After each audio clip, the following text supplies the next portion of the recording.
Brian. Copy, Dave.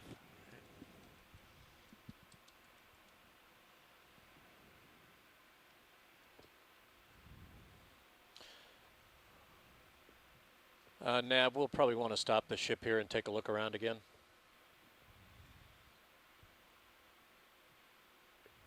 Copy, watch leader.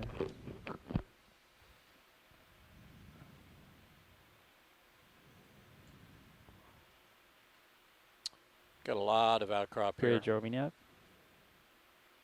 It looks like dark rubble. Yeah. Yeah, it's mostly in place. You Yeah, know, that's Bridge, we'd just like an to bring the outcrop ship to a face stop along here. the slope. Thank you. Not too much rubble there. That's Copy that's what we've been calling hard grounds that are outcropping at the seafloor. I want to get a zoom on whatever that is that's white over there. Bring my head a little bit left, Carl, just to stay squared off on it. You can work left and right. Okay. Video, let's do a zoom here on this white object. Roger.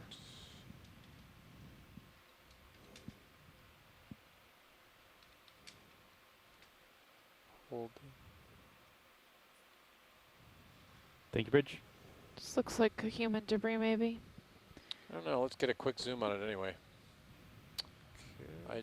I agree that it's certainly looks Go like ahead, debris. video. It's Roger, exotic. going It's in. not. It'd be great to stop and explore around this high. Yeah, we're going to do that. Holding. I don't know what it is, but it's it didn't. It's not part of the outcrop, so we can come back out and. Well, I want to take a look Full wide around here video? before we Full move. wide eye. Couple of small serianthids.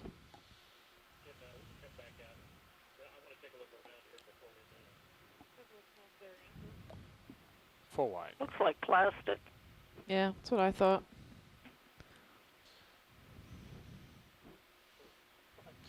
Well, remember, a submarine canyon would tend to collect trash from upslope in a variety of spots and begin to focus it downstream. So down on these walls, downstream of the head of the canyon, some tens to hundreds of kilometers, you're going to see more trash. Canyons are going to focus trash.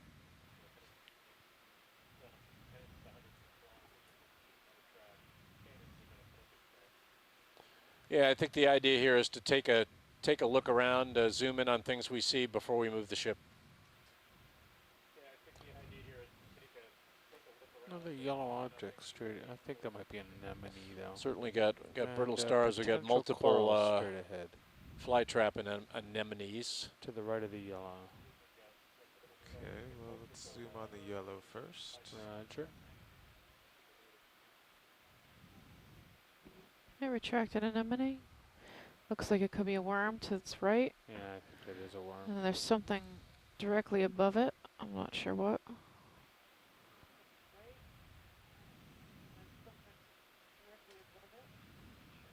Okay. Okay, full wide. Yeah. Good spot though. It was almost a coral.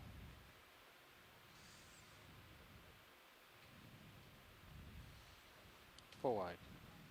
Thank you, video.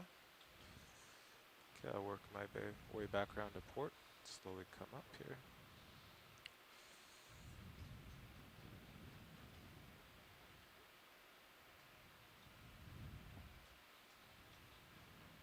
Yeah, it might get interesting to your left. Sonar shows it trailing off to the right of you. Getting but steeper. nothing to the left, which might be a nose.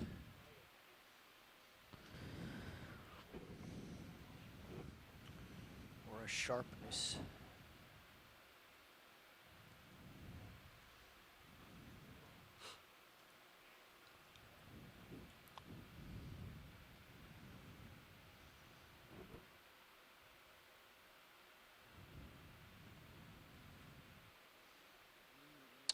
Yeah, there's a line of an outcrop there to the left, and then you've got some evidence for slumping below it. That's what exposes those ridges. Very steep slope now, though. You can see it. Yep, steeper than 45 here.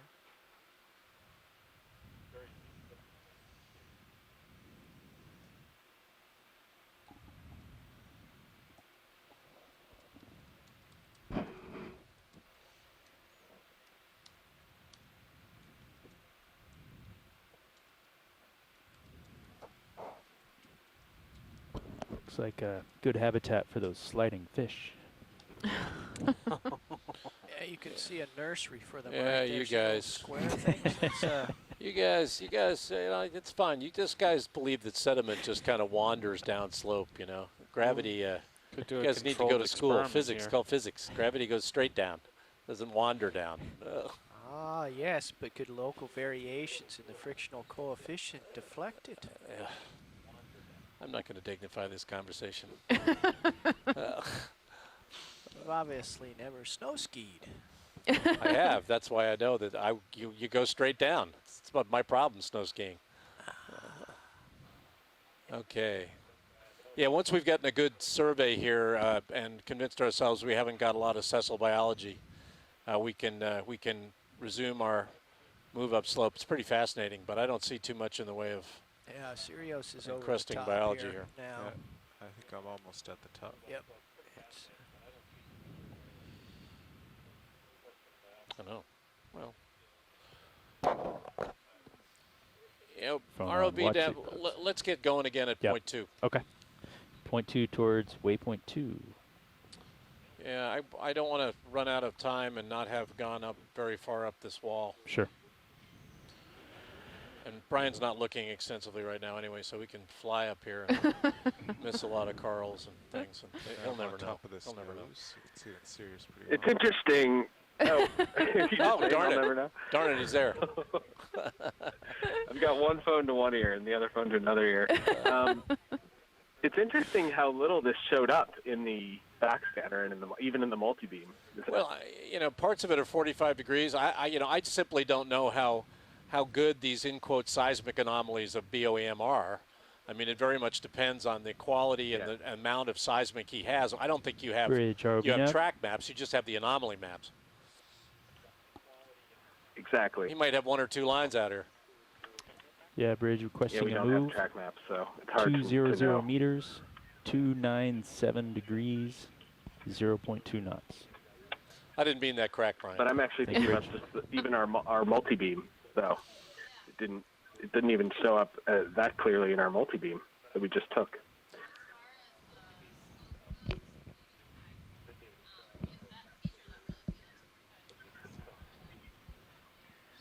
Maybe I'm not hearing your mic. Yeah, you're not on Okeanos.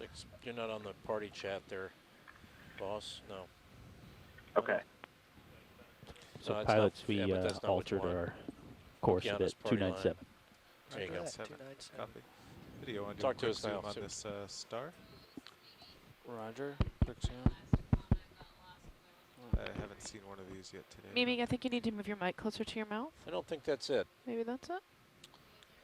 No. Yeah, she's... Okay, keep going video. It's on. Headset selected. Video, why don't you come on over and help us Roger, organize stand by. Mimi's. Piloter, you want me to come full wide before I step out? Yeah, just You're about 2 meters up. that's- I'm not sure how far out. Give me 1 second here. yeah. For Well, what? I thought we were okay, but maybe not. So 297. Oh, there we go. Now we got it. Never mind. That should be Can it. you guys hear me now? We hear you.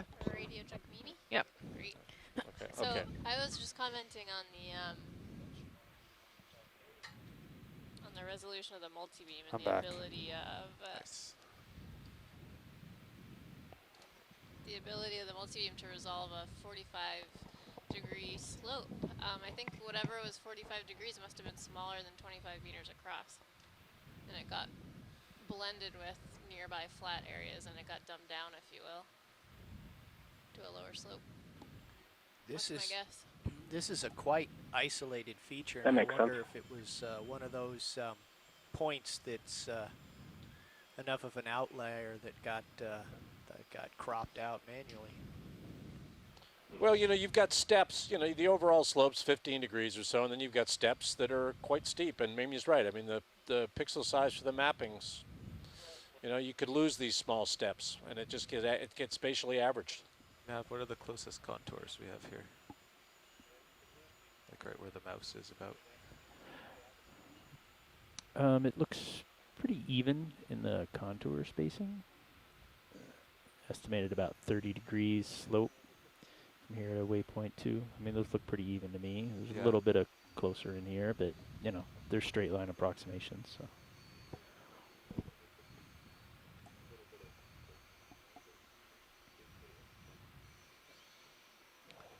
Carl, I'm coming right to match 297. That. Your next swing to port, can you just take a peek over that ridge and see if, oh, never mind, this might be more interesting here. Looks like there's some hard ground on the right. Well, I think this is this is part of the ridge we were actually on. They're still getting organized to move. We were down there. We were down looking at that. But it's clear that, you know, you're averaging That's where we're going. to a lower right there. slope, and I'll follow parts of it this are up really for a quite bit. steep, as in vertical.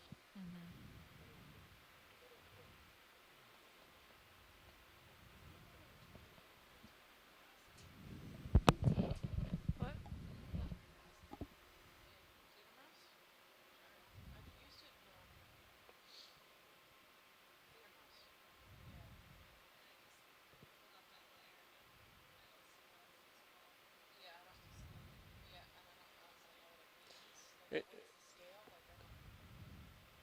David, we could get a little zoom on under that underhang if we got time for that, or Sure. Sure. We do. Coming in? Yeah, go in Okay, video. roger. Holding there, leveling down. a very, very characteristic nature of hard grounds. They tend to be platy. They look a little bit like baking soda muffins. You know, they've got these, and you see that. Keep going a little tighter video. Roger, I'm just coming in. trying to get a That's feeling good. if we've got anything Holding. that's hanging out in the cavern there. I don't see anything. That's all right. Just wanted to take a little closer look there. Pinkness down there. Is that Oh, biological or? Yeah, it looks biological. Is that a sponge? Sponge sort. Okeanos, this is Bill Shedd. I haven't had a chance to get on, but I heard the comment about the seismic data. We have 3D data out here. Okay, you do. So We have continuous overlapping coverage. yeah, we've got.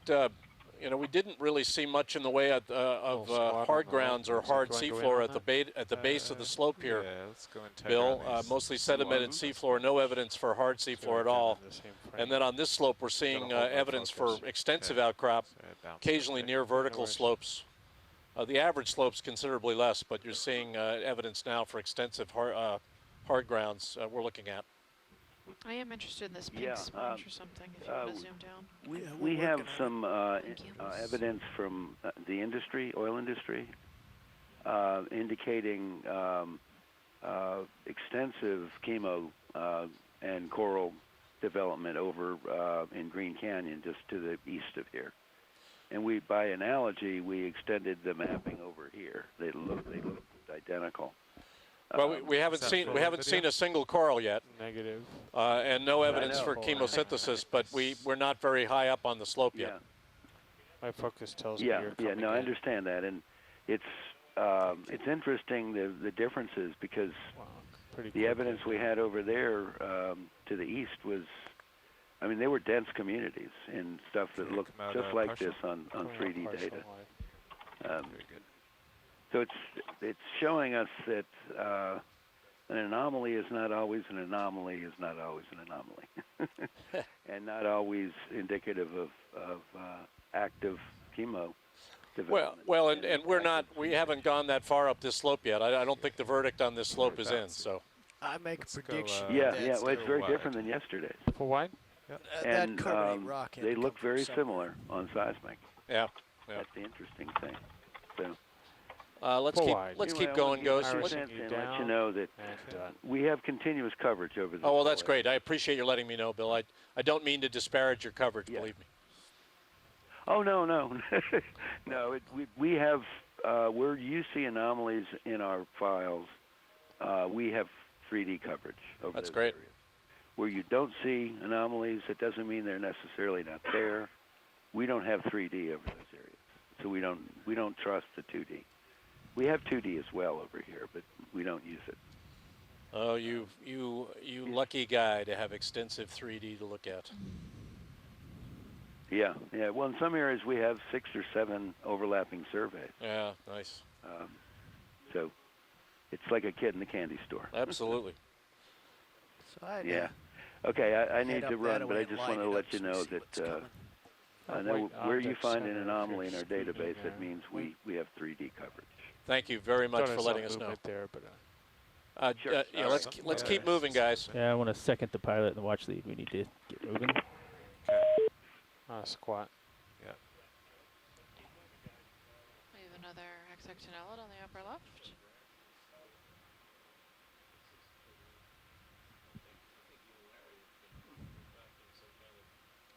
Row of pox there is kind of interesting.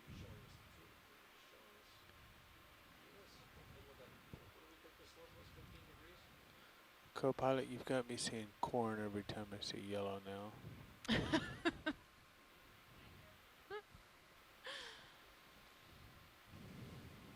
We are now at a depth of 2,747 meters. We're still on our way up to waypoint 2.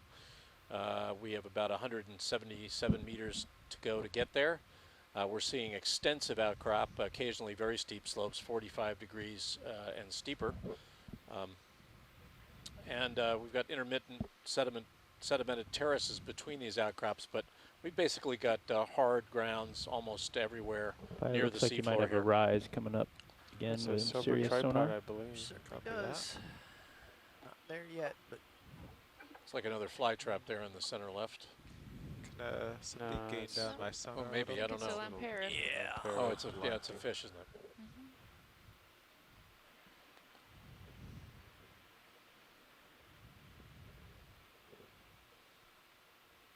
That's nicer.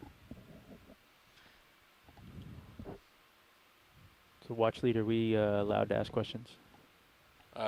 You're more than allowed, absolutely. So when they say they have evidence in the adjacent canyon, was I to infer on that that they have evidence of chemosynthetics from the 3D And, seismic, or is and that less additional? folks Is that despair of visual seeing evidence? sponges. I think Sponges are classed with deep sea corals in terms of their potential habitat formation, and the Magnuson-Stevens Fishery Act is actually tasks the deep sea program with recording the location of the sponges as well as corals. So certainly helpful when we see, especially these hexactinellids. Yeah. And we'll be going through these images and recording all the locations later. Okay. Thank you, Brian. ROVNAV, I think what Bill implied is that they have seen evidence for chemosynthesis on industry data in the next canyon over, Green Canyon, and they've seen similar looking acoustic anomalies here, seismic anomalies from 3D seismic, and so they've made the extrapolation based on the acoustics alone that they should see some chemosynthesis here, but they don't have any ground data to check it. That's why we're here. So they haven't ground truthed the data in the other canyon either. I believe there is ROV data. The implication was that there was Okay, ROV understood. data over there that suggested there were seeps. Thank you. Well, Jamie, that round whitish rock sure looked like a piece of carbonate that had been rolling downhill for some distance. Yeah, well, it certainly was exotic. It seemed exotic relative to its neighbors. I couldn't tell whether it was detached from the outcrop or not. It was detached, and it had that sort of perforated look about it. Yeah, well, if that's true, then we should see more of it as we move upslope here. Could have been carried downslope by a ray or other organism. Aliens. Aliens. I'm always into the alien hypothesis that it dropped from space.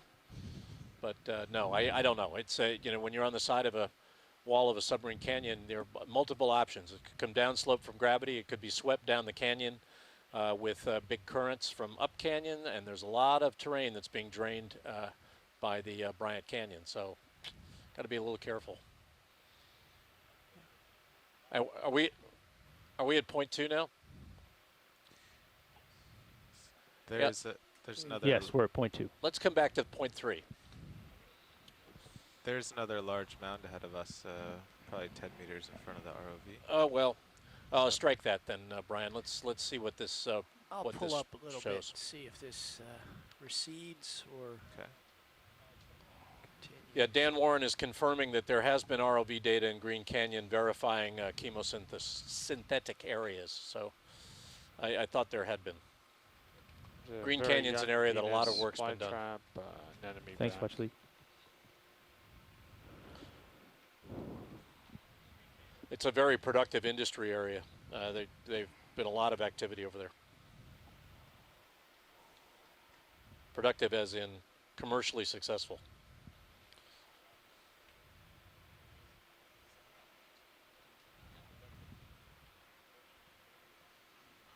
Wait a minute. Wait a minute. Saranthan? 140 meters from waypoint 2. Did you come up at all, co-pilot? I did. It's still there, huh? It's still there, and it's starting to generate a little bit harder returns. Might be a steeper section with more of those exposures. We shall see. I'll pull up a little bit more here.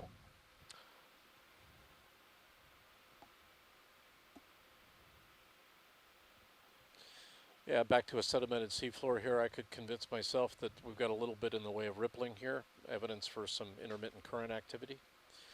But certainly lower slope here, more sedimented. It looks like a top there. So I think the hypothesis we had that we're looking at bringing my head left. short steps that may not center be up. seen, vertical steps that may not be seen in the multi-beam mapping is probably what's going on, averaging in Do with you want to more try to focus on this gentle jelly? slopes like this. Yeah, that spatially. might be a I think that's a sinker. mucus. A mucus.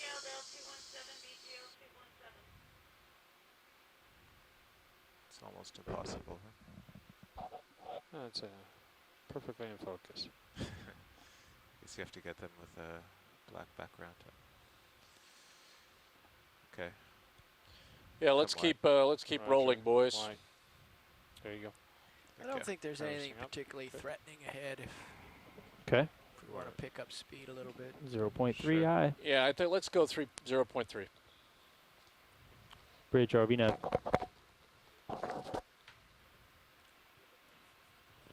Yeah, I would like to increase the speed on this move to 0.3 knots. Thank you. 110, copy.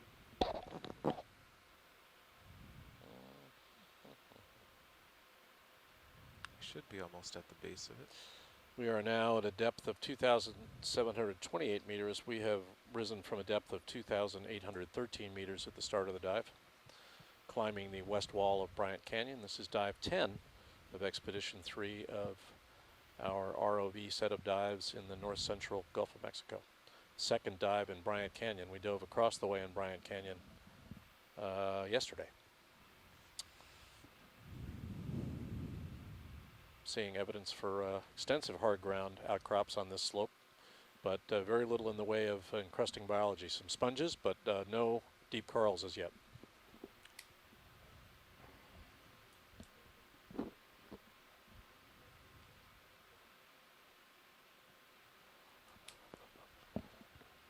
We have some sort of a mound just off to port.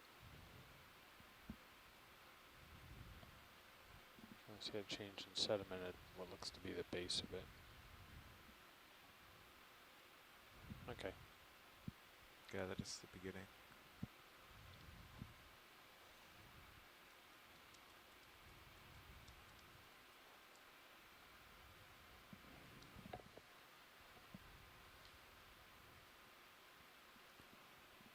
Watch leads. This is nav. We have about 100 meters left in the ship move to get us to waypoint 2.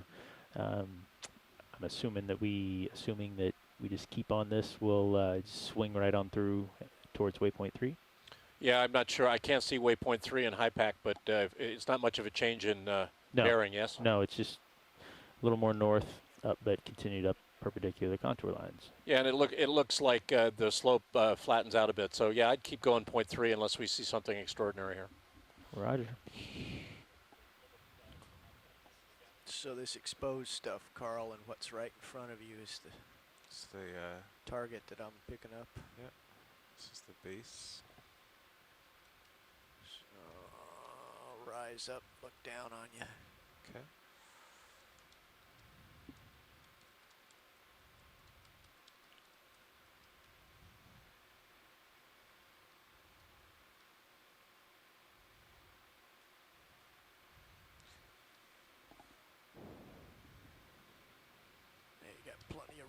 run there. Again, looking pretty barren outcrop here. We have seen outcrop that looks like this that's been pretty heavily encrusted with coral, but we're not seeing it here. The occasional sponge, a few anemones, but no extensive colonization at all.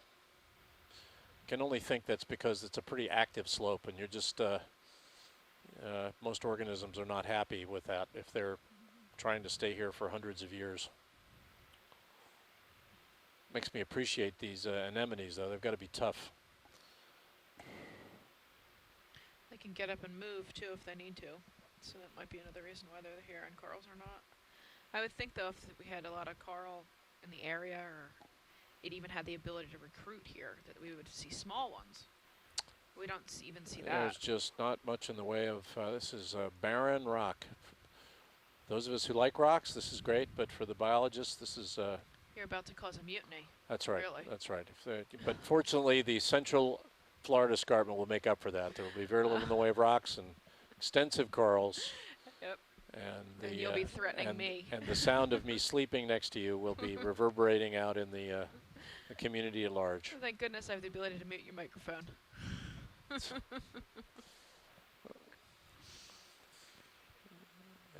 can see the nature of that hard ground outcrop, kind of flaky pie crust. That's the nature of orthogenic Video. Let's zoom carbonates. on this white sponge. Roger, zoom me on sponge. So we have a hexactinellid. Lobate. Very porous. Another anemone in front of it, huh? Mm-hmm. And pteropod shells. Those, as we rise here, got about, or a little deeper than 2,700 meters. Those triangular-looking white flecks on the seafloor are pteropod shells. They're swimming snail shells, as Mike Vecchione calls them. We saw one Coming out this slow. morning on the plankton part. I think we did. Yeah, we did.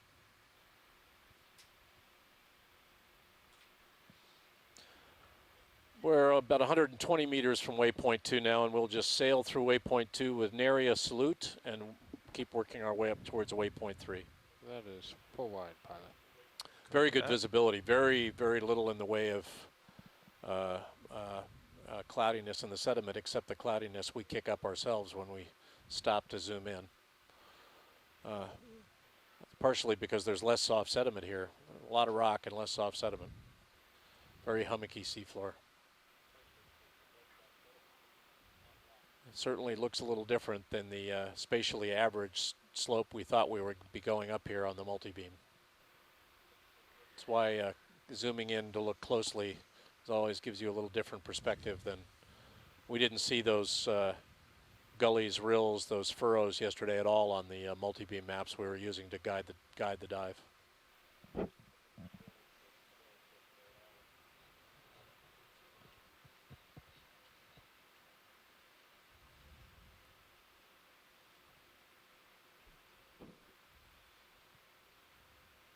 Something pink in the lower center screen. Probably anemones or something. So what is our ship move here? 290. Yes, 290. So that was the top. Oh, sorry, 297. 297. Okay. Thank you, Bridge. So that was the top of that. Pretty much. There's a little bit more in the distance now.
me zoom on this white thing, center screen? Yes. Coming to a stop. Just a quick one.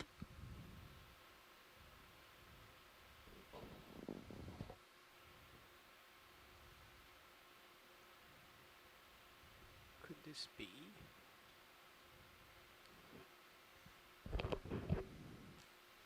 Dave, do you find when you put on the brakes, you rise up about half a meter? Well, usually when you're cruising forward, you've put some down on to compensate. And, Might have a crinoid. Not sure. Oh boy.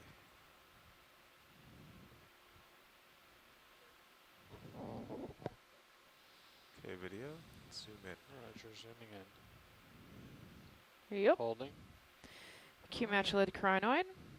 Is it really? That's great. Yep. So that's a swimming Back it up crinoid. a little. Yes. But you that's a different kind than we've been seeing, or is it the same kind? no, this looks like a totally different species than the ones we were seeing. Yeah, interesting.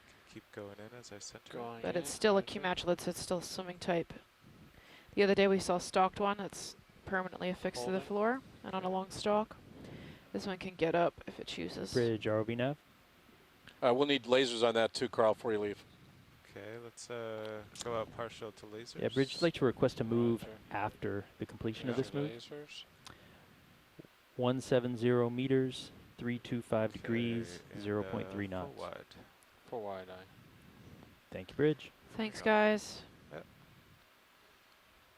saw him from a distance, but it took a while to stop there. 290. 297, I should say.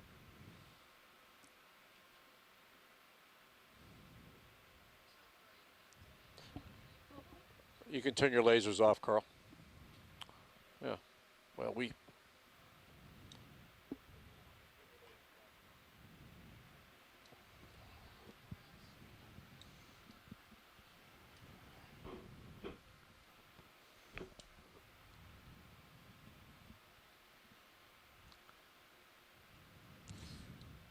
Looks like it might fall off if I head to port.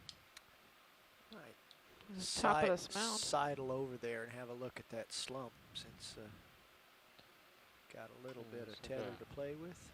Piece of an orange cut out. So it might have exposed what's under.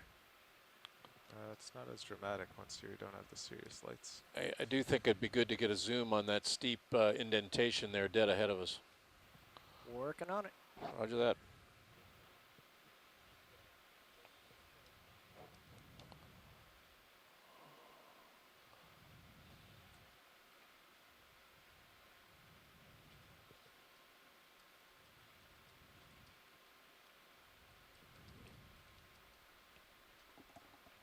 Any particular part you want to zoom on, watch lead? Yeah, the dark area right Yeah, dead in I'd front of like you to there. get that. Can't tell whether that's sargassum or Sargassum, rock. yeah. I don't know. think. That's Okay, what I'm. video. That's what I'm Yeah. trying to get a I feeling think we're for. looking at the area, the large stained area to the left. Yeah. Yeah. Yeah, I guess Get it's just. I guess it's just weed. I wasn't sure. No, Well, looks we're still not sure. looks like bacterial maybe. Sorry. Sargassum in top It's- right. Oh, but maybe this so. here is I don't know. I Yeah, can't. you're right. That's what we Can't see there. What is that? Is it staining or? Can push I it a think little so. closer. good. Roger. There we go. Yeah, maybe so. Maybe we got some staining there. Well, we have been told that the analogy here is that there is some chemosynthetic activity in the canyon over that acoustically looks like this place, so Thank we you, ought to be Rich. on the lookout for it. Okay, full wide video. Full wide eye. Thank you. Yeah, it isn't kind of a, it isn't a depression, Full which eye, suggests yeah, that burrow. there may have been something going on there, some kind of collapse perhaps. Bringing my head right. Okay. Going a little bit more northerly now.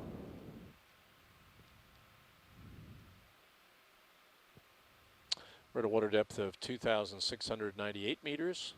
Climbed about 120 Yeah, pilot, you're going to meters want or to move so north. since the beginning of the dive. Heading north. We're closing in on waypoint 2, Should be able to and then we'll move along to waypoint 3, go through continuing up waypoint 2 and then we'll be moving stepwise at slope here. 325 degrees. Okay. Sirius should swing through there. And it flattens out a bit up there. Still haven't Little bit, seen yep. anything in the way On of deep average. water corals, but we're seeing hummocky topography, extensive hard ground outcrop at the surface. Still coming right. Saw something just now that we thought might be bacterial staining, but no evidence for seeps or seep-related activity on the biological side yet.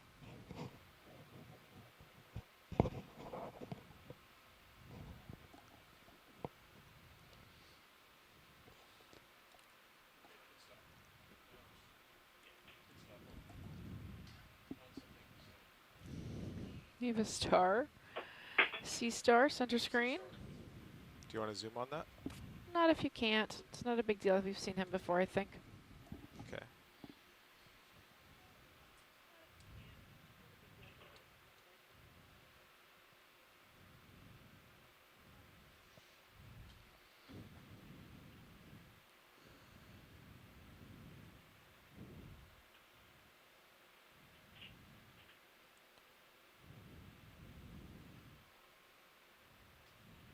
A little more hard ground here.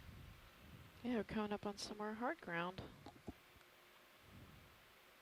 Still no fauna, though.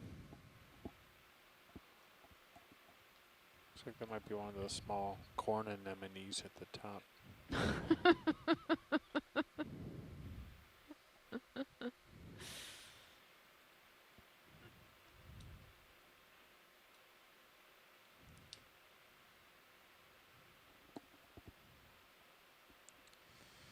Quick zoom on the corn anemone. Roger that. Going in now.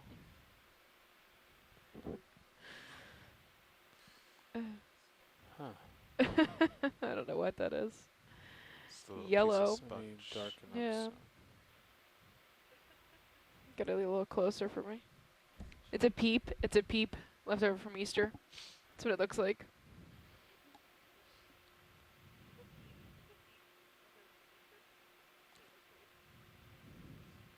Oh, is it the back of a fly trap anemone? Yes. Oh, might be, yeah. It is. It's just a different color. Yeah, it's a contracted anemone of some kind. He doesn't look very healthy, though.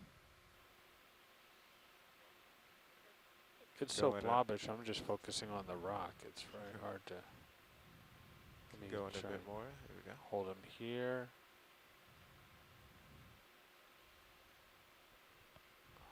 There's definitely some more interesting rock uphill, judging by what we see. These, Okay, You these happy with that? erratics here. I think we have this. Okay. You're coming in as Yeah. well. Yep, and Go some what? zoanthids. Coming wide. And a Saranthid. Is that a tube worm to the right? I'm not sure, Kim. I didn't see it. Thank you. You're Past you. looking, yeah, you're looking back at me. So the ship is now going 325 or? Now, so Yes, come right a 325. little bit. Okay, got it. Bring my head around here.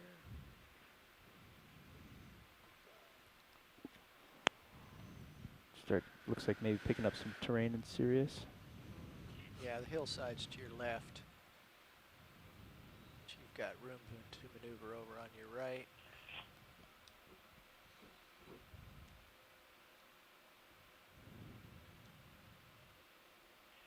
I'm steadied up on 325.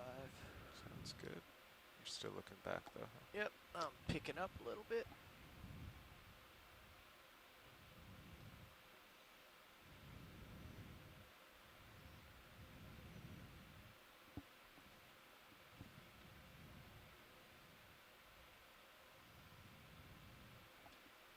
And we're gonna have to keep coming up. I've got the wall at 17 meters to my left.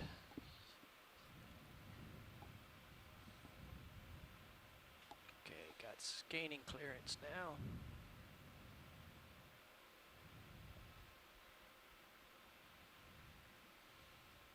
And things are pretty happy now.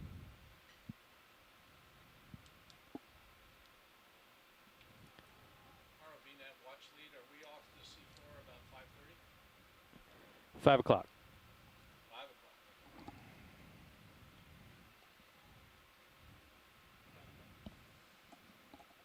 And watch leads, I think we're going to call that waypoint 2. Now we're headed towards waypoint 3.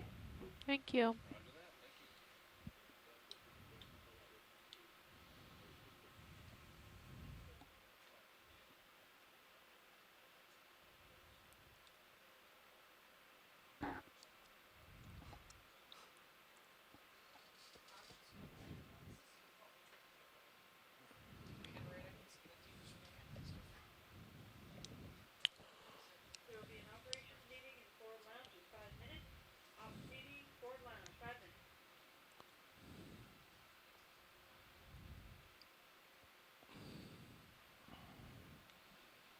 ROV workshop, ROV nav.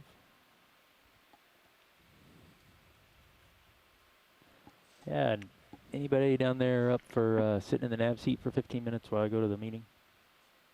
Thank you.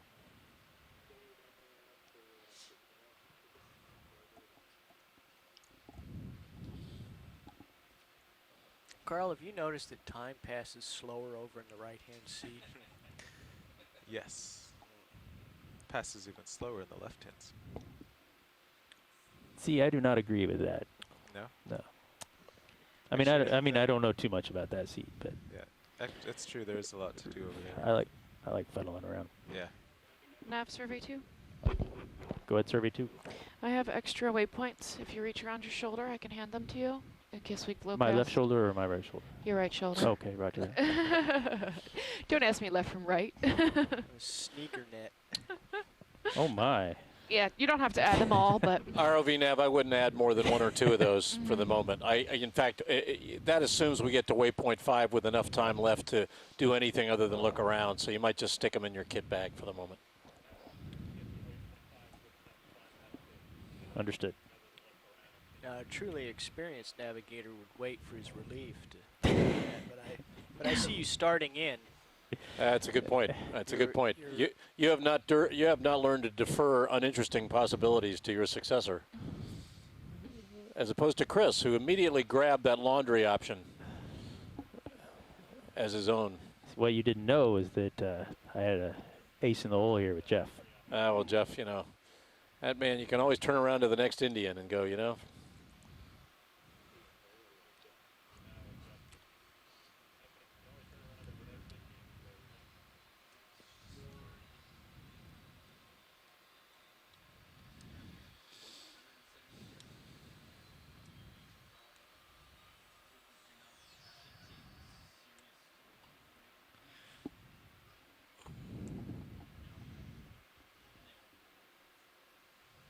What is that?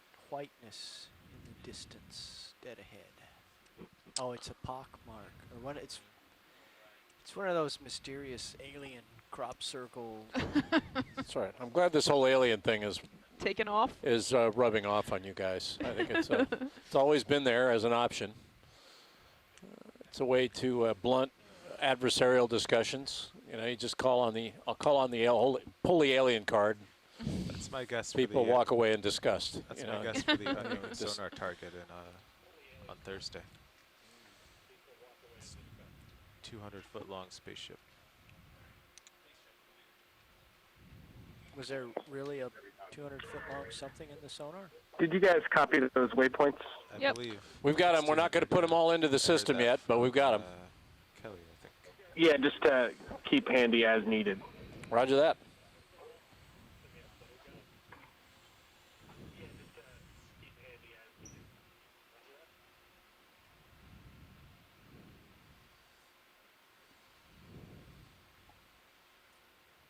Those unknown targets are always exciting to go to.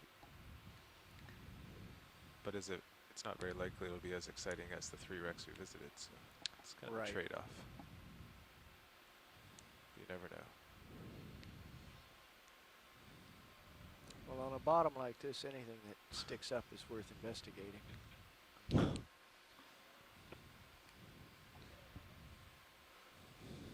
That's a tripod fish.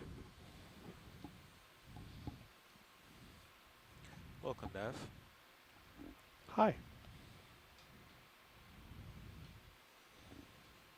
Seems like I was just here.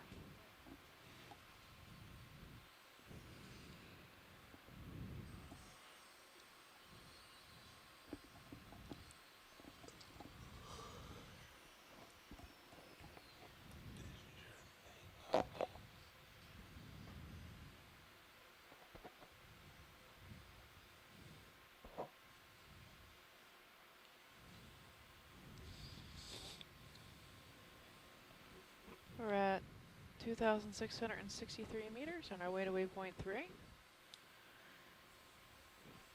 Crossing over unconsolidated soft sediment.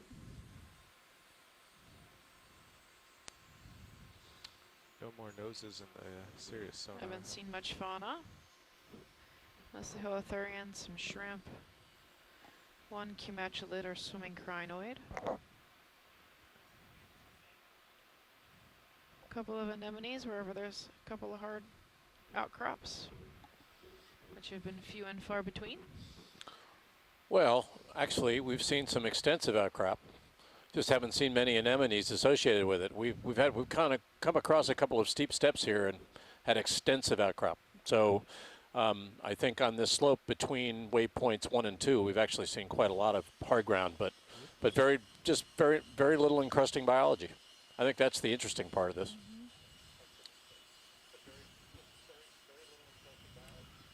I wonder, Jeff, maybe you know the answer to this question.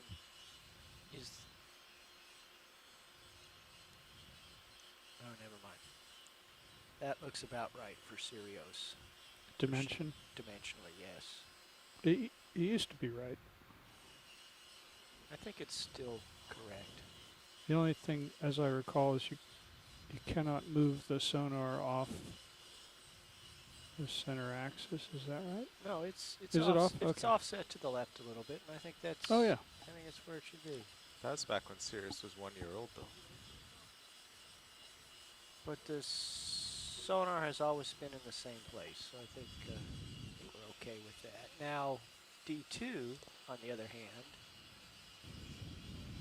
It's probably a little Herc. that might be Little Herc's outline. 2 meters long. Something. Let's see here. Yeah, it's not wide enough. The holothurian on the upper left.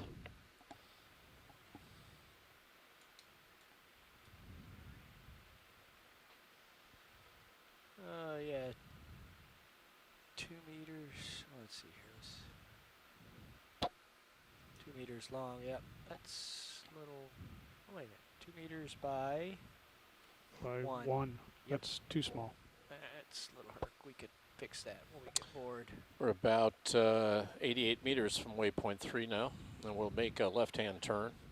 We're moving northwest now, and then we'll go almost due west towards waypoint 4. Angle across the slope a little bit. Slope's a little less steep here than it was, and more sedimented. We've gotten off these big steps of hard ground outcrop back on a sedimented seafloor. No substantive encrusting biology at all. Bridge, nav.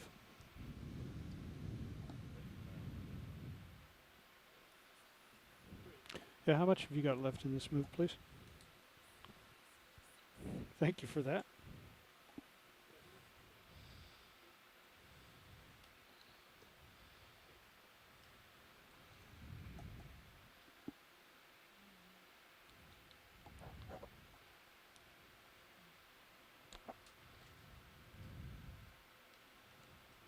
Benthotheria. That purple sea cucumber, Benthotheria.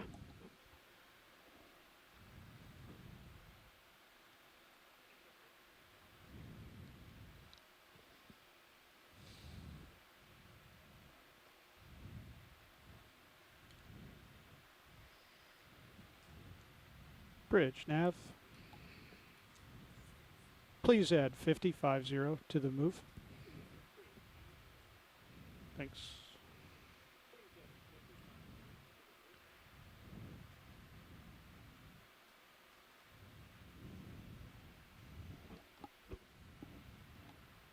Another brittle star, center screen.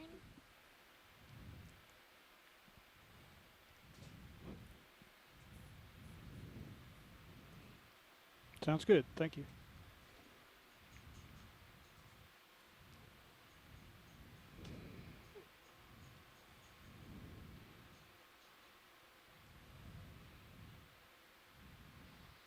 Seeing a little more in the nature of bioturbation here, a little more burrowing.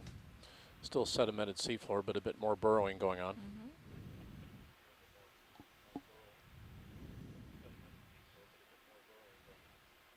Hexactinella and a shrimp. Another Benthotheria.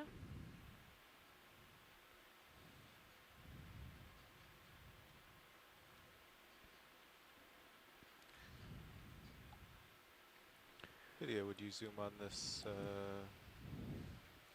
Yes. sponge, perhaps?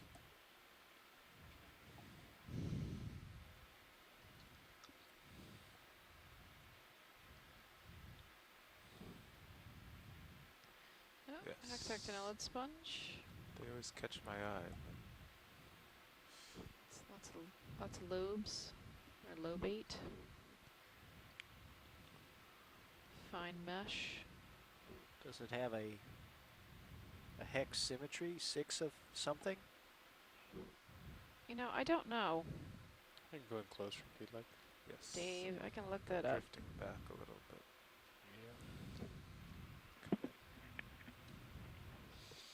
That is the sponge we've seen before, though, they're right? named because their hard parts are in a hexagon shape. They have 6 points. There you Now go. I see it. Thank you, Mary. Yeah, they look a little honeycombish. There we go. Yeah, there they You're are. coming way in now. Yeah. Very attractive looking organism, Avoid though. there. Try to stay still now. I was amazed at how delicate they Nice look. shot, The Carl. rest of that incoming move. There we go. We are. Nice honeycomb. Watch lead nav. Okay, let's go wide. Go ahead. Deal. Do you Why wish not? to stop at waypoint 3, or are we just going to continue on to waypoint 4? I do not. I want to continue to waypoint 4 at 0.3 knots. I understand.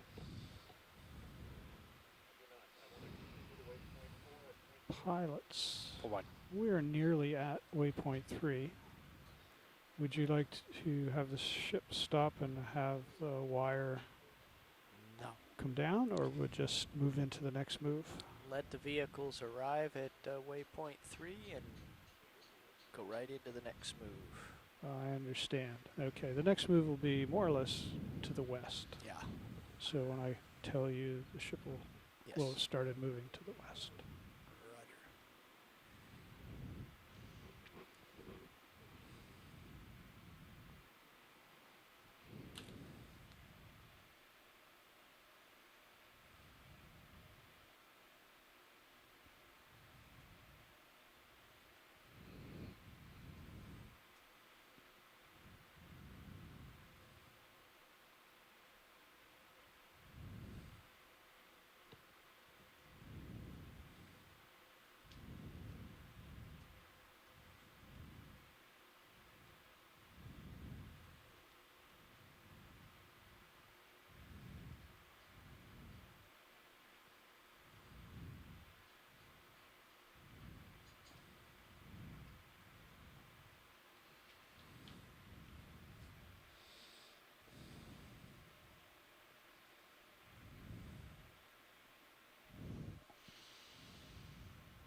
Seeing some steepness 40 some odd meters out.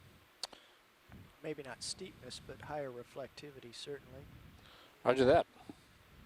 I'm excited by that prospect.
It's definitely coming together out there. 35 meters away or so.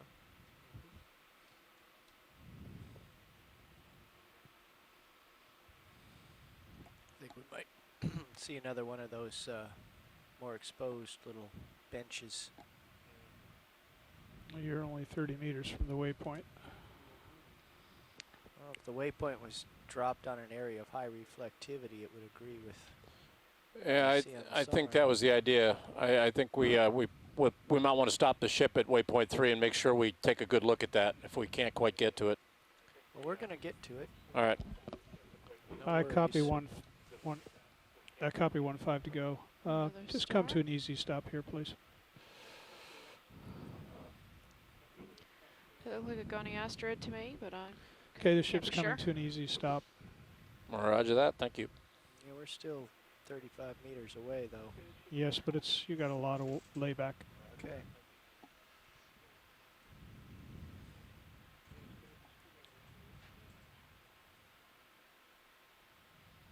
Works for me.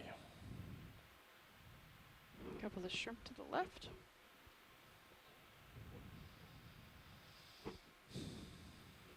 Have some topography coming up in front of us here near waypoint 3. We've stopped the ship. Going to take a good look at it before we head up to waypoint 4. We are at a depth of 2,632 meters. This is dive 10 of Expedition 3 of the Okeanos Explorer.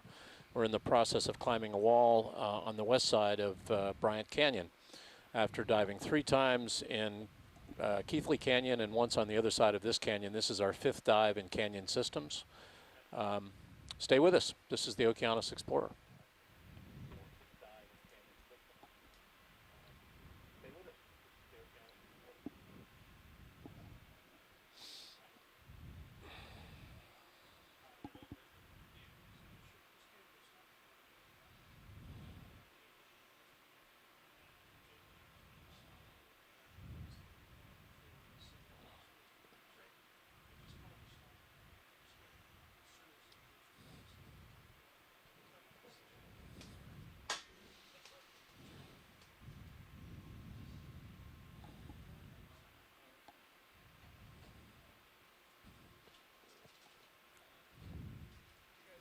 There.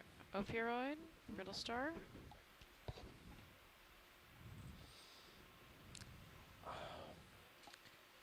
Well, this, as I rise, this reflectivity maintains. Keeps getting farther away. Well, We're going to be on the seafloor today until 1700 Central So Daylight Time, 5 p.m. It's just the angle. About 2¼ hours Yeah. to go. I realized that We've after the climbed second from time an initial water depth of 2,813 Anyway. meters to a depth of 2,619 meters, so almost 200 meters. And we're still on our way up slope, so stay with us. So we're about to investigate some topography in front of us. We're looking for deep water corals, sponges, and whatever else we may see. There has been evidence in a canyon to the east of us for chemosynthetic activity, and we're told that there is the potential for that here as well. So we'll be looking for that too. This is the Okeanos Explorer.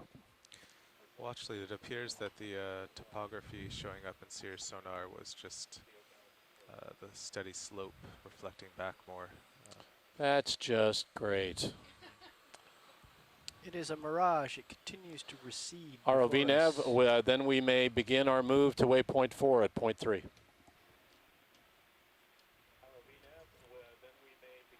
Copy that, watch lead. So pilots, this is going to be a little bit across contours, or along, sorry, along the contours. We Small will shrimp. remain vigilant. Endeavor to persevere. Try to read your sonars correctly. We are reading the sonar correctly. It is what we assign the echo to that is Oh, he's somewhat moving. speculative. Right. We've been actively moving. Pardon me Brittle for Star. impreciseness in my criticism. Bridge, ROV nav. Zoom here while we're waiting.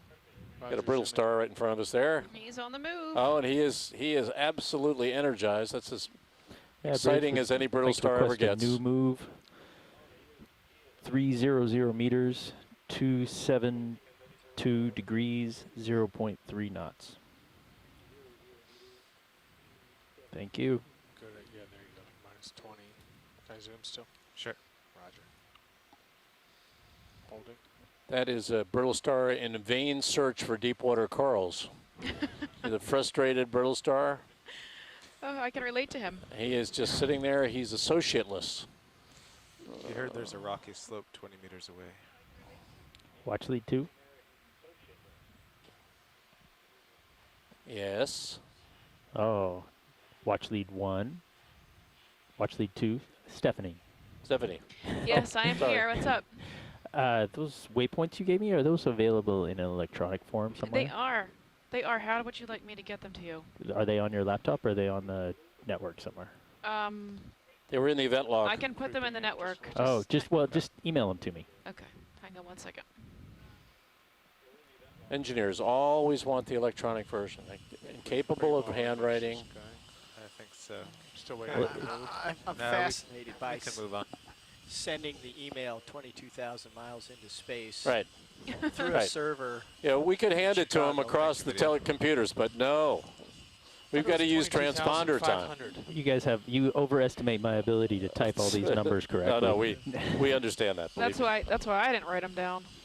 Yeah, we definitely underestimate or overestimate the ability that Stephanie has to write them down correctly. Yeah, don't expect me to do it right. Okay. I gotta double check and triple check myself.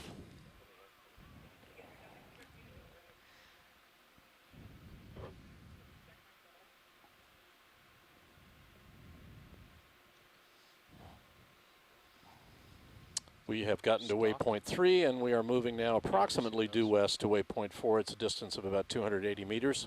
We're continuing at a forward speed of 0.3 knots, and that will get us there in less than an hour. And we're moving along. We have yet to see a deep water coral. We have seen some sponges, we've seen some anemones, and we've seen a fair bit of outcrop, but no deep water coral attachments as yet.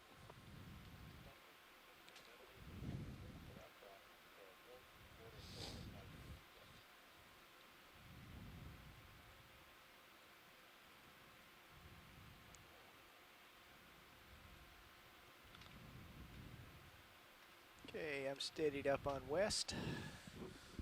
Okay. And looking at 60 down. In this part of the dive, we're going to be crossing a slope, so you're going to see a little bit more of an angled view from D2. We're moving right to left across a slope with the uphill view on your right and the downhill view on your left.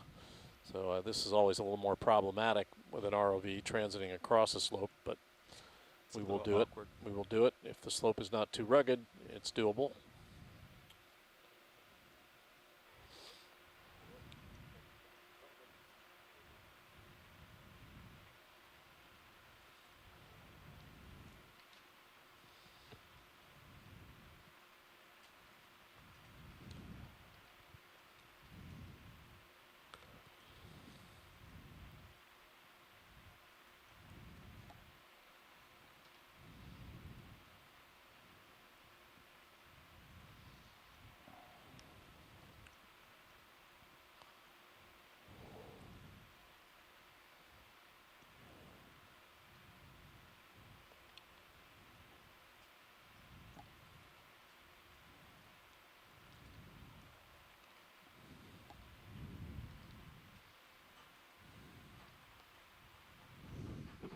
All right, Brian, I just sent them. Thank you. You're welcome. I got some burrowing here. Still pretty soft sediment seafloor, though, as we cross this part of the slope. This is a generally less steep part of the slope than was true between waypoints 2 and 3. Great, thank you. Or you're talking to me, Brian Bingham. Oh, Brian Bingham, sorry.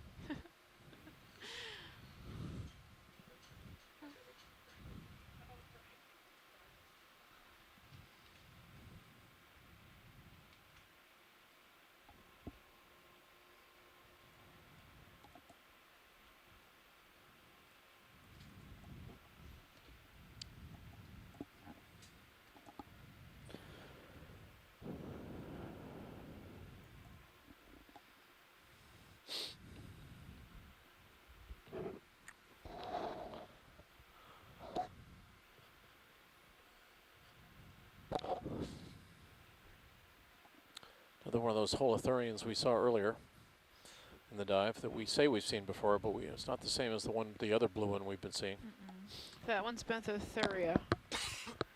The other one we've seen is Benthodites. The flat one. The smooth flat one. So this is our direction of travel.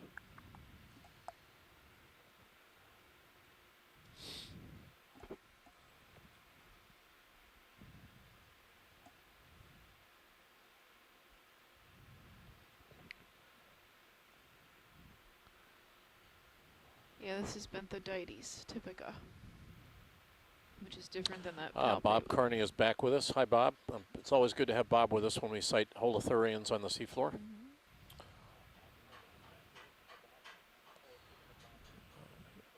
You may hear a little banging in the background on our line here. That's they're doing us the courtesy of doing a little chipping and painting on the boat today. So we hope this isn't presenting too much background noise.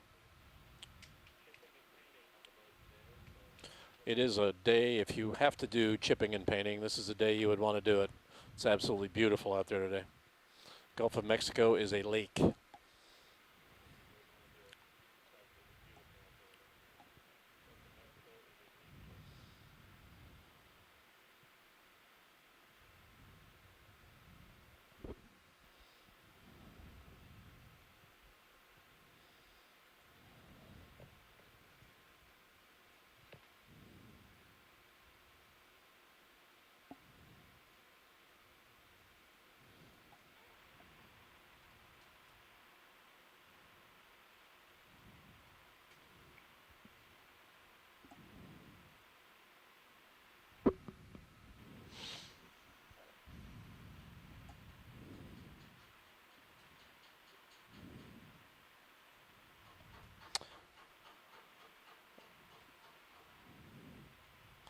I believe I answered you, Dan, but we're on the seafloor today until 1700, 5 p.m. Central Daylight Time.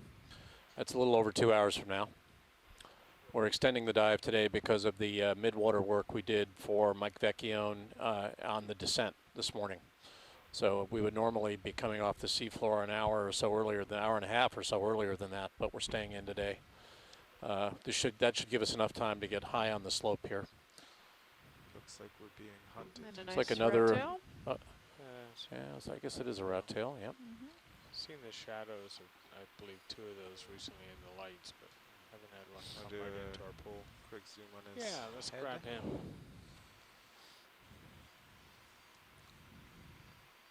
Oh, my mistake. It's a Steph, her. is this white patterning we've been seeing normal? White patterning. Amanda Demopoulos was reminding me to point out that we have seen an octocoral today, and yesterday as well. The sea pen that we've been seeing is an octocoral, as are all sea pens. Yeah, we don't want to encourage harakiri among your group, so I want you to take these small victories as you can. I'm sorry, Dave, what were you asking me? All of these fish seem to have variations in white patterning on their heads, and I wondered if that was normal or indicative of some illness. You know, I don't know. They all seem to look the same. I think that's a question for Amanda. Or Andrea, sorry. Andrea Quattrini, yeah, I think so. Andrea, did you hear that question? I'll just put it out on the event log. Yeah, I'll ask her.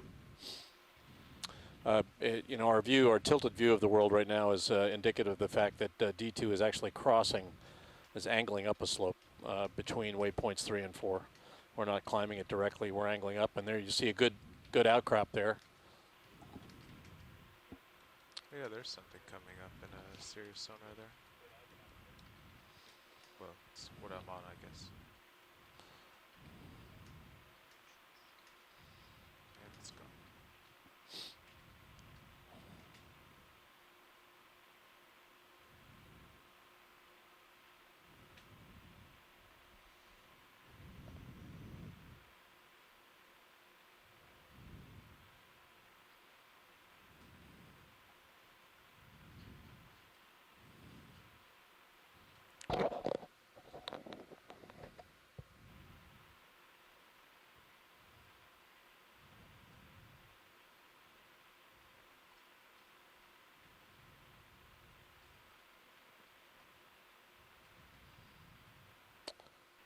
Almost got some furrows in the seafloor again.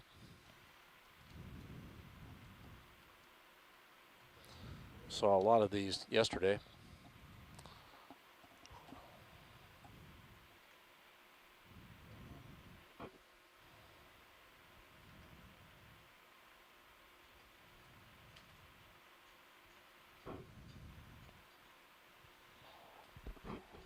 We're at a depth of 2,586 meters.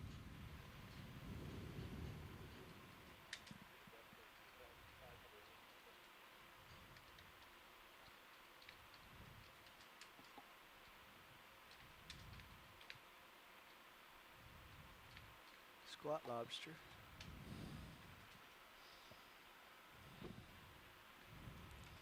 Yep, another squat lobster.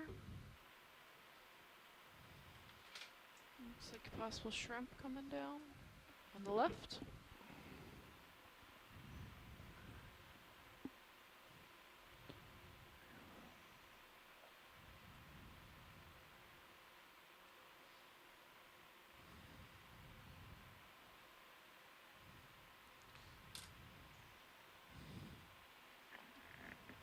That guy on the left is again pleased open as Armadas. Okay, video, zoom to squat The squat lobster or the shrimp? Shrimp. Yeah. Shrimp.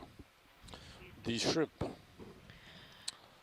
Dave, Andrea responded. She said, I didn't see the video, but often rat tails have parasitic isopods or copepods. Amanda's interested in the relationship, so if you see it again, please zoom. And the parasites are often a bright white. Yes, we Got a did Well, there you see go. one with a parasite under his pectoral fin, Mm-hmm. and he also had quite a bit of white mottling on his forehead. Yeah, this is the same one we saw before with the big old spine on his back, defying any itinerant ROV to sit down on him. Same one. Is he able to travel? It's a pretty good size. That's a pretty good size squat lobster. As squat lobsters go. Lasers are on.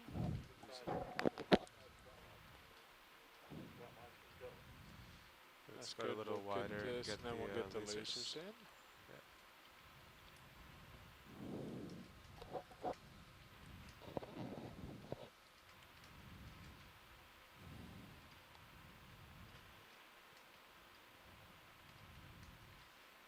There are lasers.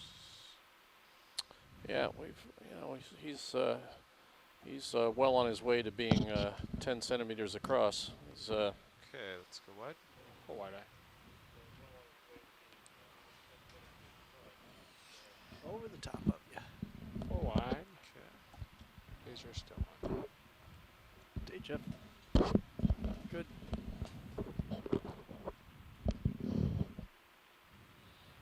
So we're moving from waypoint 3 to waypoint 4. That's the move they have going now. 300 meters, 272 degrees. 0.3. So we've been just going from waypoint to waypoint. So this ought to put Sirius pretty close to waypoint 4. And then waypoint 5, and they gave us these waypoints, which they emailed to me and I put in here. So I added waypoint 6 as far as I got from them. So I just, every time they go past a waypoint, put in another one, so you always have a couple ahead. Kind of reminds you of heli-skiing, doesn't it? It does. Looks like snow I've been in Norway. Telemark. Big old fluffy piles of powder snow. And so far the topology's been that this has been more steady, but sort of. Dave, I asked her specifically about the white modeling, and she said, I didn't see him, but likely not normal, may not be diseased, but a wound. Okay. So we can zoom in on him next time we see one. Will do. We probably want to slow down here and take a look around. Let's slow down here, folks, and take a look around.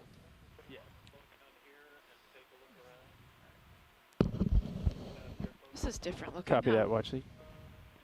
Yeah, I think we've got there's enough outcrop here so that we want to take a look around and make sure we're not missing anything. Bridge, RV nav. Yeah, Bridge, can we please bring the ship to a stop? Thank you. Stopping the ship to take a look at this. So It's pretty deep, so it'll take a while for Sirius to settle out. Yeah. And we're going along, so it's a little, not the most fun direction. I'm not seeing a lot of biology here, but we've got enough complexity. That's all right. There's an underhang. There's a possible zoom possibility on that crevice and at your 6 o'clock. There also might be something just starboard in that little valley just back That's it. there. That's all I know. Everything's, everything seems to be going okay. Yeah, I think it'd be a good idea to zoom in on any of these overhangs as we see them. We'll do it. It could be a steady zoom. It could be a zoom and pan. We'll do it. We're pilot changing right now. So Doing a pilot change it'll take might be a sec. minute. We got about 2 hours left on the seafloor, but we're well on our way to waypoint 4, and we've laid in a couple more of your waypoints there, Brian. So we'll have plenty to do here. Tatsky. Dave. Yeah, work the crack. Okay.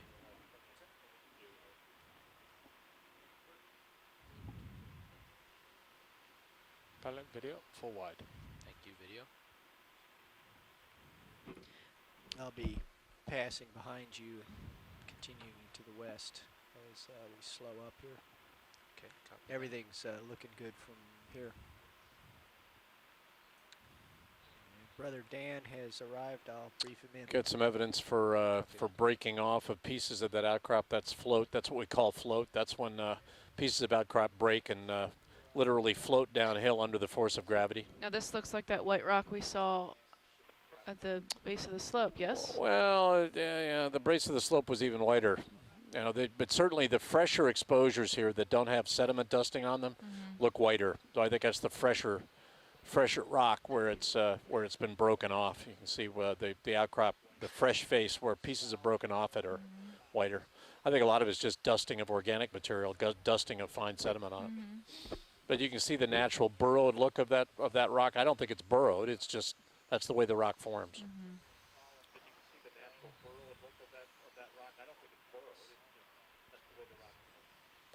I don't see a shred of biology on it, though. We'll probably want to pan left along the outcrop, guys, and get a feeling for it. Yeah. If we got something, go ahead. Go ahead, Stephanie, if you see something up. There was a small squat lobster, but at 6 o'clock. But if we're on the move, it's no big deal. We're not. We're just panning up and down this outcrop. I don't think we're not moving at all, actually. We're catching up with the ship, but.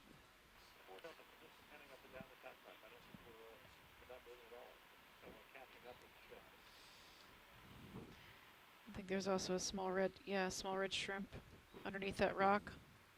It's 7 o'clock.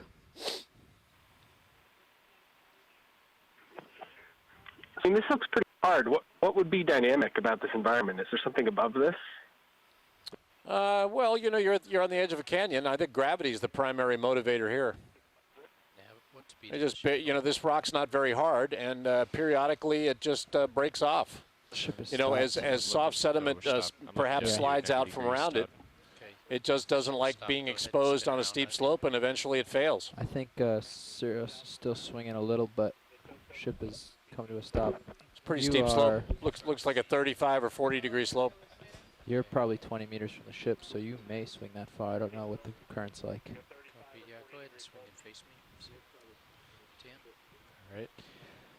As far as I knew, the ship is traveling. But boy, this in the past has been prime deep water coral habitat to me, and we're just not seeing anything at all. 272, yeah. It looks like there's something sticking out of that recent exposed, some 90-degree turn to get you on some fine. I don't know. Yeah, absolutely. Where are you guys looking? Something biological there. I'm not seeing what you're seeing. Can you give me a better position on where you're looking?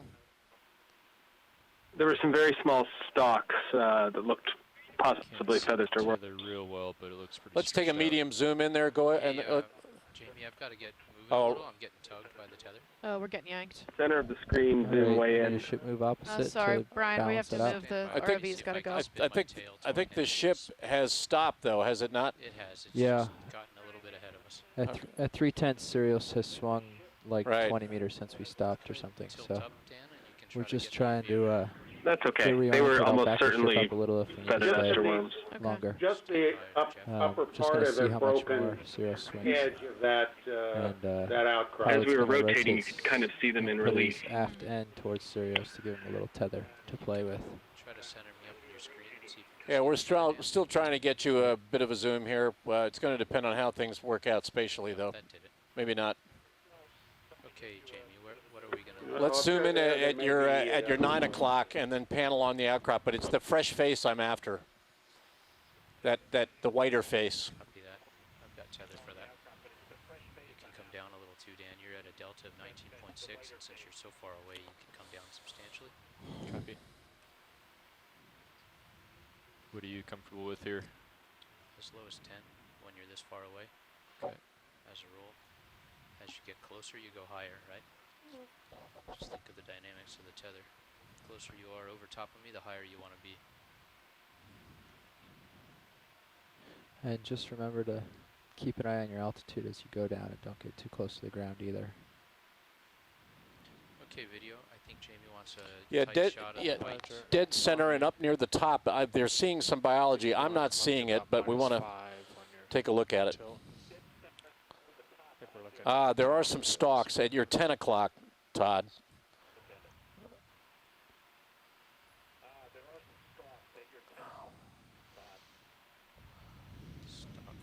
I see them. They're off frame, top left. Yeah, top left. I think that's what they were after.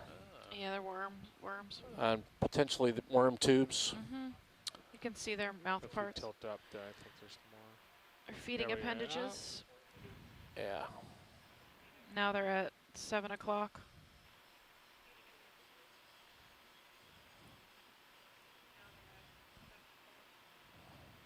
There's a pair right center I'm going to back out just a little to get more light on it. You're going to back out. I'm going to back out. Roger, I'll stay where I'm at. There we go. Are we informed of any current down here? I'm not feeling much, and they didn't say anything. It's about 15 meters from a I can go in on that. cliff, it looks like, on my port side. There you go. It got ahead of me. It got ahead of me again.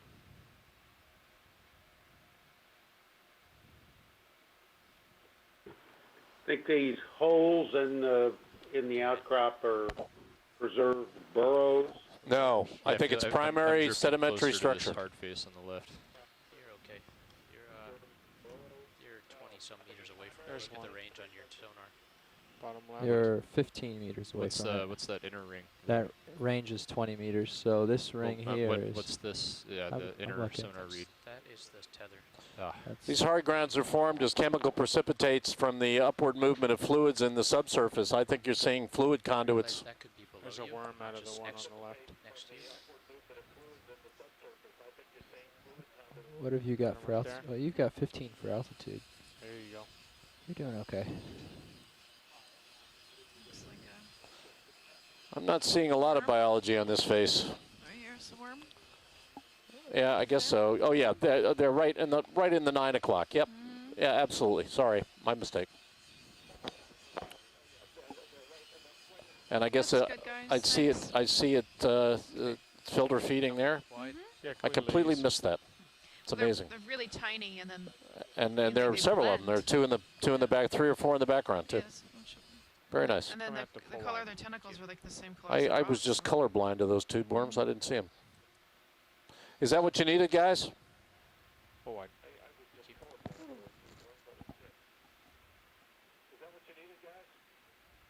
Thank you. Yep. Yep. I think we're good to go, guys. I think we can catch up with the ship and see what we're doing. If we don't see anything else, we can move along. Hold that head for a minute, Dan, and as I come left, you're going to have a great view with my lighting in your shot. Getting pulled. It's a nice view, though. It's a nice view of the outcrop. Yeah, if we can move along that outcrop there towards the ship. have a shift change on video. We're going to miss you, Ed.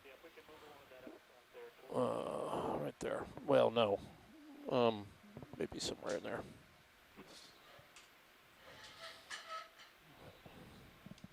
Something center screen.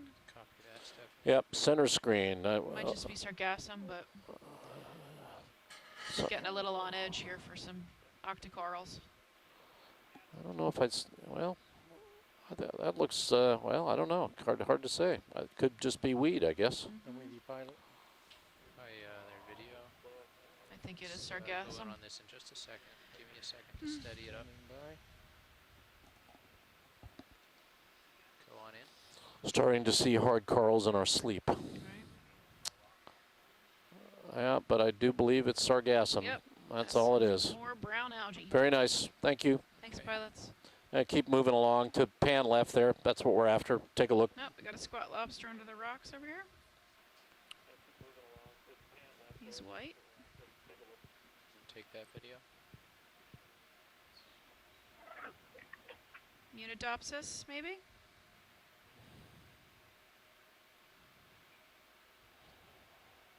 He's pretty big. You should get a laser.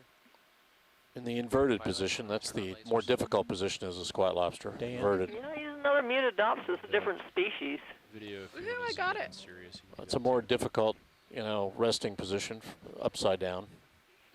Lasers are off screen. Would not be my preferred resting spot.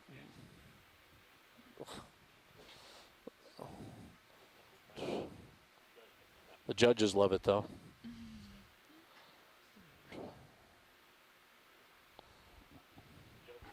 It's a beautiful view. Very nice, guys. Okay, pulling out for laser. Copy.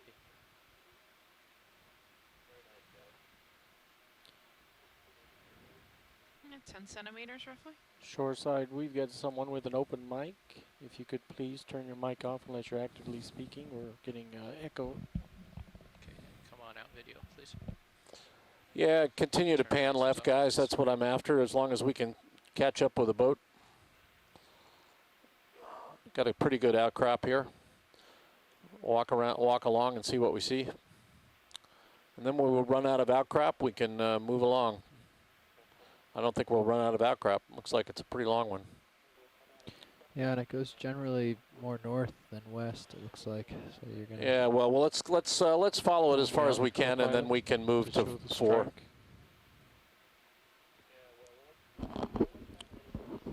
Full wide.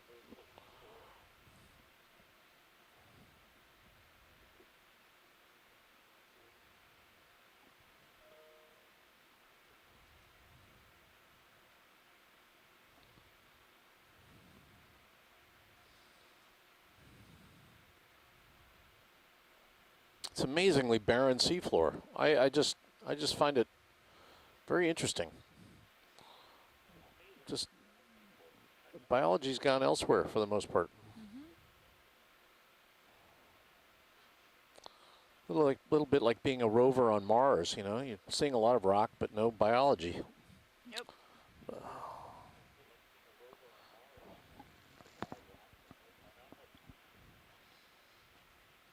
Jamie, this is Steve. I'm just still in the back of my head thinking that the species aren't even available at these depths, even if you have hard outcrops. And because of the depth distribution of the species, they just probably maybe not be here anyway.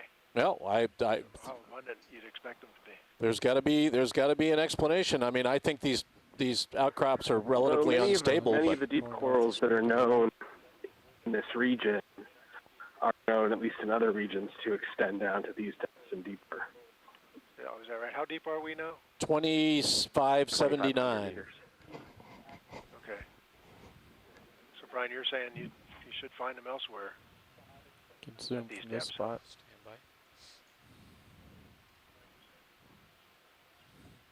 I mean, and I do believe there's a certain amount of instability on these slopes that, you can see evidence for failure in the blocks spalling from the faces, but we've seen deep water corals on slopes like this before. When we were on Sigsbee Escarpment 2 years ago, we were on a slope every bit as unstable, and there were deep water corals there.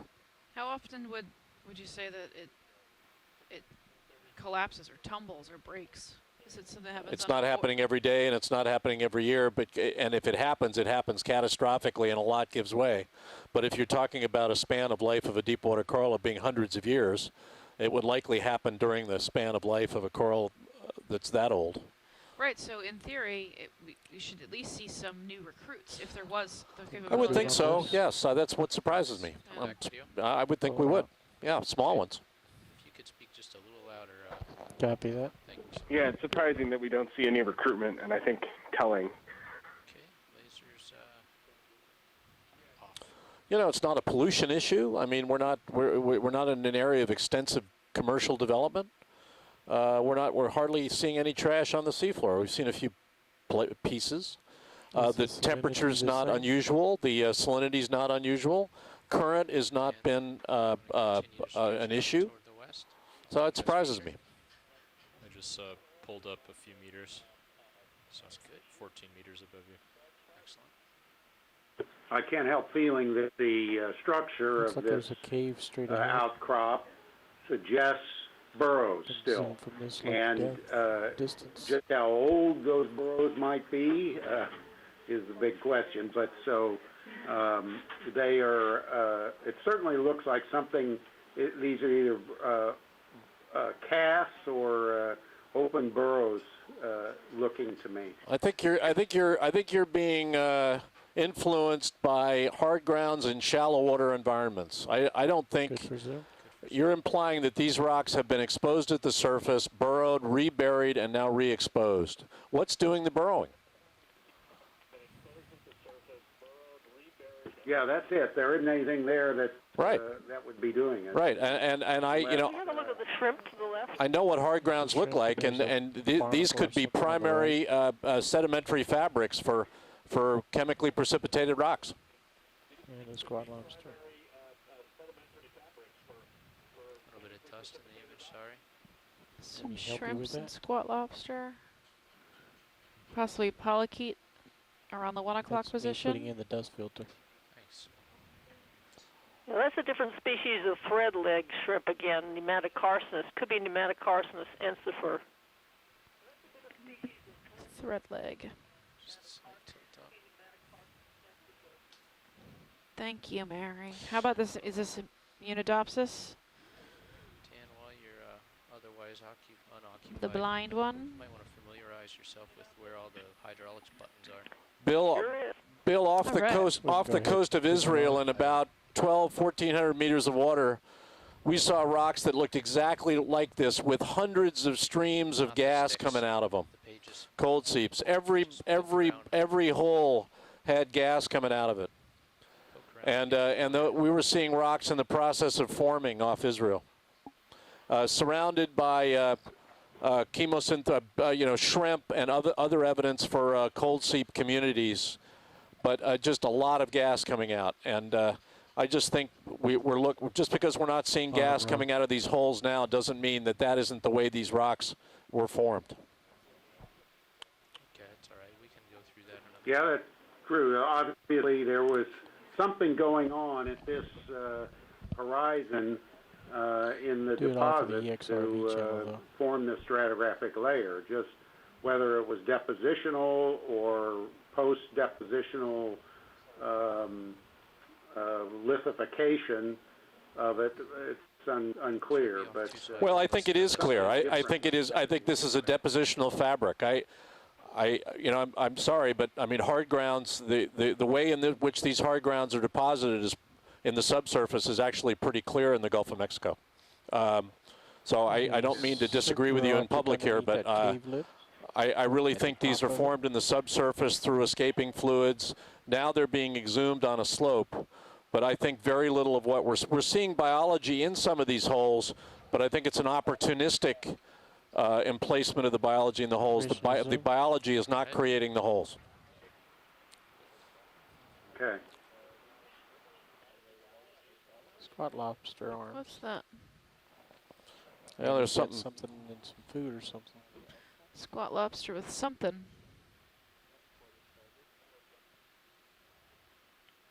Little tilt down.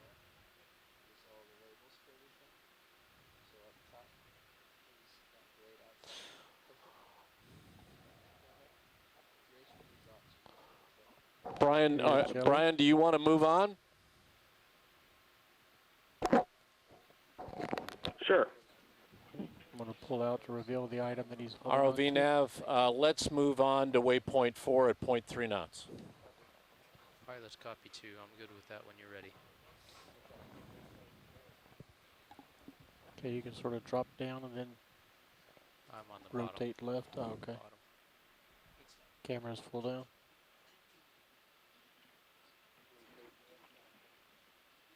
It's hard to tell, but that squat lobster may be eating the remains of one of your floaters. Yeah, wasn't sure what he had. Maybe a dead holothurian, Bob says.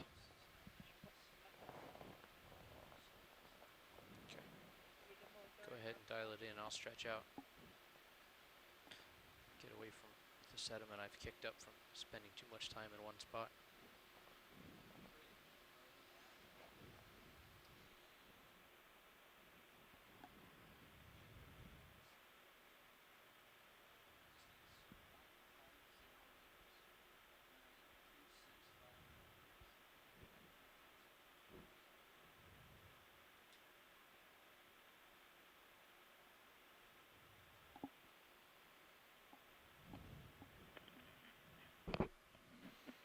Folks, I have to sign off for the day. I hope your corals are just around the corner. Thanks, Mary. I do too. Have a good day. Bye, Mary. You're on 265, okay. Just about, What is yeah. that? Can we take a snap on the fuzzy? Yeah, I'm going to get a little closer. We have plenty of time. Hate to say it, but it looks sort of coralish. It does. What is the center screen? Pink Nadarian, maybe?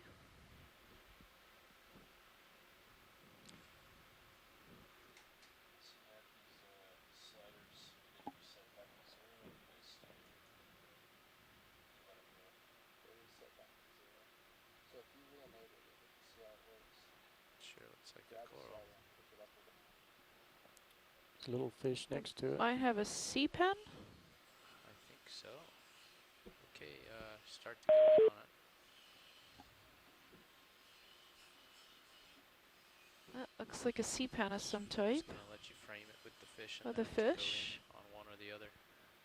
I think we'll take the coral since they've been searching for that all day. Is a sea pen a type of octocoral? From a video standpoint, yes.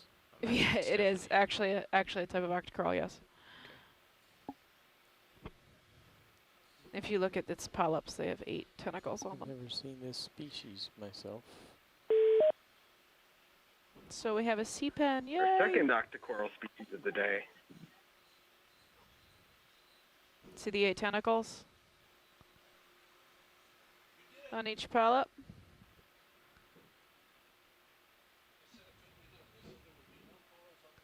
It's a sea pen, so it's not quite what we're looking for, but close. A relative. You want to pan down to the base? Yeah, I'm going to need to use the tilt. I'm already on the bottom. Yep. Pulling out to go with you. It's kind of already there. Oh, oh, oh. Pulling out for you.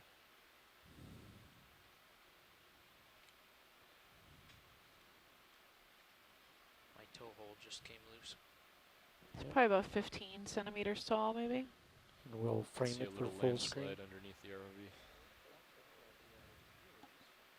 I love that camera view, yeah. Anytime, we just have to do it. I think it's much more useful than the rail cams. Okay, shall we get the fish? Stephanie, are you Sure. happy with the sea pen? I am, thank you. But is the sea pen happy with her? That's the operative question. What's that?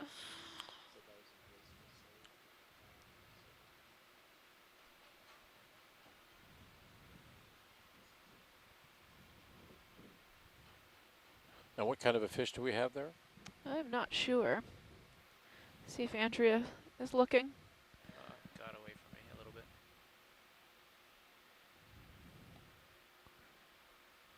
I guess some type of rat tail, but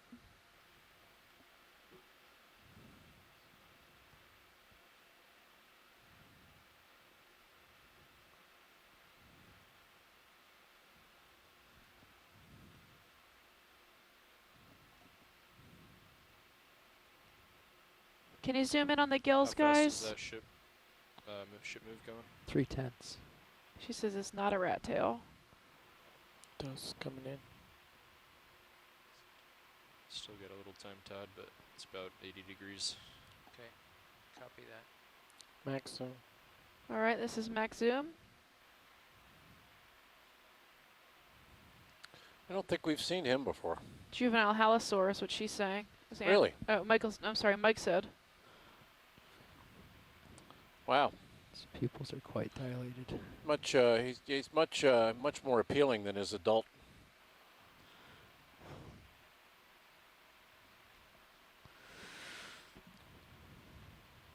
I think we've got enough of him. That's good. Yep, we're ready. Let's let us go. Just come out a little and you'll see the lasers.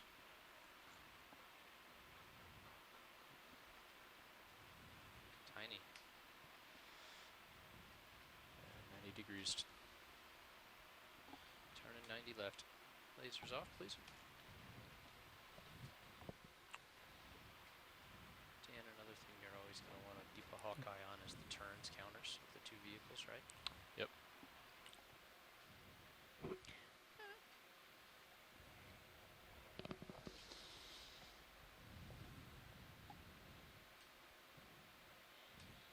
We are on our way to waypoint 4. We're at a depth of 2,577 meters. We've come up from a depth of 2,813 meters. We're on the west wall of Bryant Canyon. This is our second dive in Bryant Canyon. And we are following 3 dives in Keithley Canyon at several different depths, looking for coral habitat, looking for interesting geology. We're doing point 3, and we're in the process of continuing to slowly climb this slope. Haven't seen much in the way of deep corals. We've seen one octocoral and seen some anemones and seen some fish, seen some sponges, but we're actually quite surprised at the degree to which biology is not encrusting the extensive outcrop we're seeing. Unless there's something here that we need to look at. That's something center screen. It's pink. The white or the pink? Pink Also left. might be a crinoid like on a the right. Guys, I'm going to be ducking out for half an hour here, so Okay. You'll be sorry. like I said on the event log, statistically speaking, this is probably the time you'll find the corals. This is it. This is it. That's an anemone. It's got something around it though. You had an anemone lower Sorry, I'll be left. back. Snap on it. I think there was a crinoid in the upper right I was too. going to say, That was pretty steep slopes here. coral there, guys? That one looks a little different to me. Was.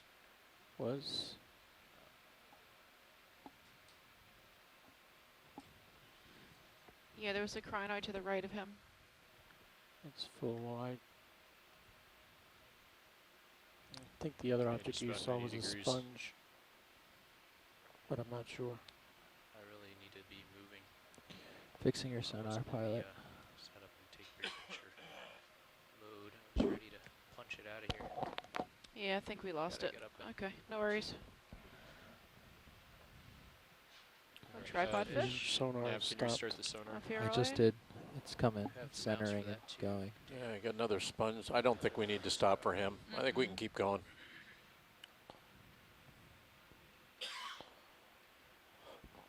Are you guys facing this slope mainly, or is it kind of cantered? We're looking on it at an angle. Yeah. Snap on the hard part. Go ahead. And a Cereanthid on the lower left. Yeah, yeah. More outcrop. A lot of potential Okay, for pull sessile it back up. organisms, but very little in the way of encrustation.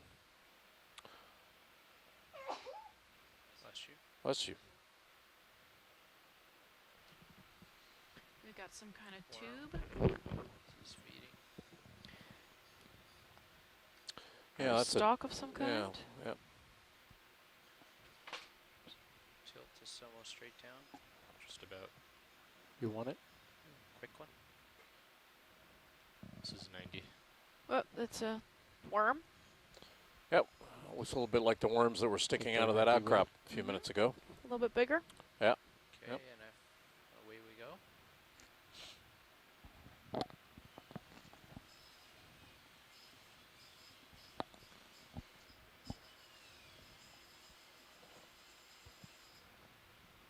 The altimeter on Sirius is jumping around. Might be because D2 is right under you, so you might be catching the foam or something. If you're ever curious, you can always look at sonar and get a good idea of where the bottom is as well.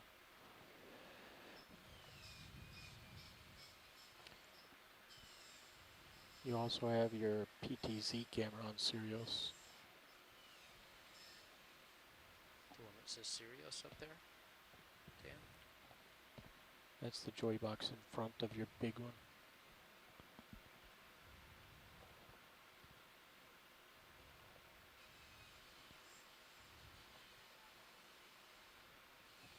About halfway through that move.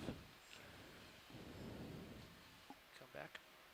Halfway through the move, you said? Yep. We've got an hour and a half left on the seafloor here in dive 10. Sorry.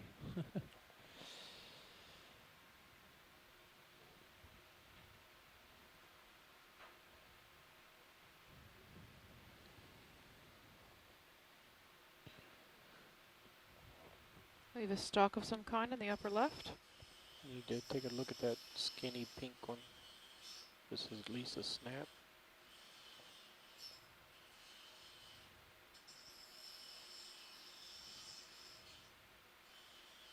Okay, go ahead in. Another Penachilesian. There's an octocoral. Yeah, it's another sea whip, yep. Sea pen. Sea pen. Sea pen. And I saw a couple of anemones on the upper right.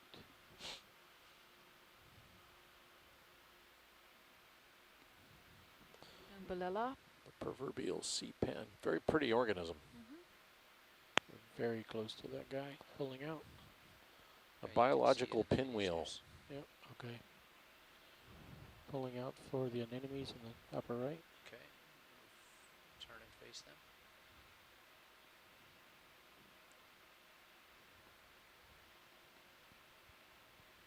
Very, very flocculent bottom. Doesn't take much to stir that up.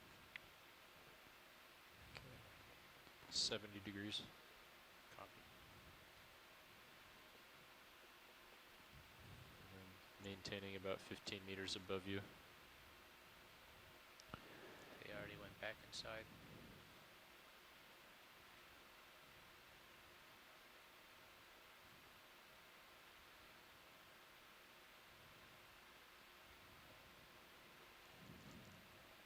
Alright, my pressure wave must have scared him. At least we show them it. They can see and know that they're in this area.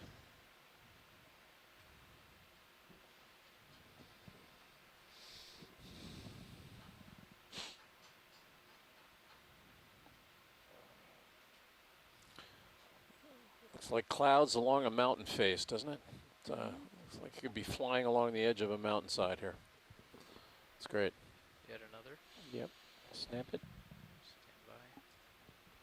Hoping this one is facing us this time. I don't know. They all seem to be facing upslope. Well, that might be, we have some debate about whether they would be facing into or away from the current, but if they're, I would bet that the local current direction here would probably be from upslope. Well, the dust cloud that was last stirred up went upslope instead of coming down. Yeah, you know, and then you've got local variations, but the sponges do appear to be orienting themselves with their long axes parallel to what the ambient current direction is. I think we've had some debate about whether they aim into or away from the current, but I think they aim away. Right. That's what the final Watch that lower left discussion's arm. conclusion were. It's okay. It's got plenty of room. They're Pretty not horizontal. They're mostly up. pretty steep slopes, though. Okay, rolling. Okay. 90 degrees. Copy that. Very Pick up nice. and move after Very we nice get a look there. little picture of this guy. Nice job.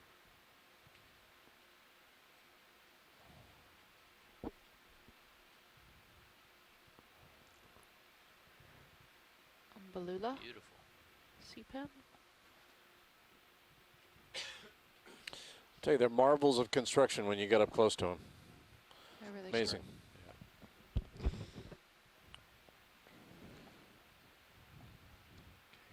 Moving off the bottom of the screen. I'm gonna have to go, guys. Let's Yep, let go this ahead. carry a nice shot off screen. Yep.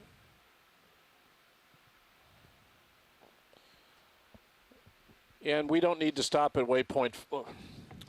We don't need to stop at waypoint 4. You can just lay in a ship move as soon as everything's stable towards waypoint 5. Okay, I'll let them settle a little because we have a lot of layback. Yeah, roger that. Dark object upper left. I gotta go. Yeah. So I see it in Dan's screen.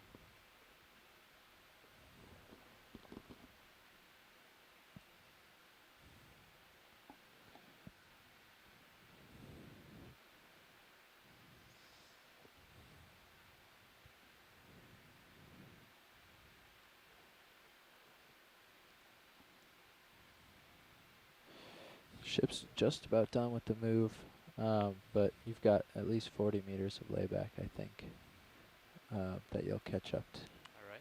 So we'll let you swing a while so you're over waypoint 4, and then we'll head up. Waypoint 5 is basically north of here.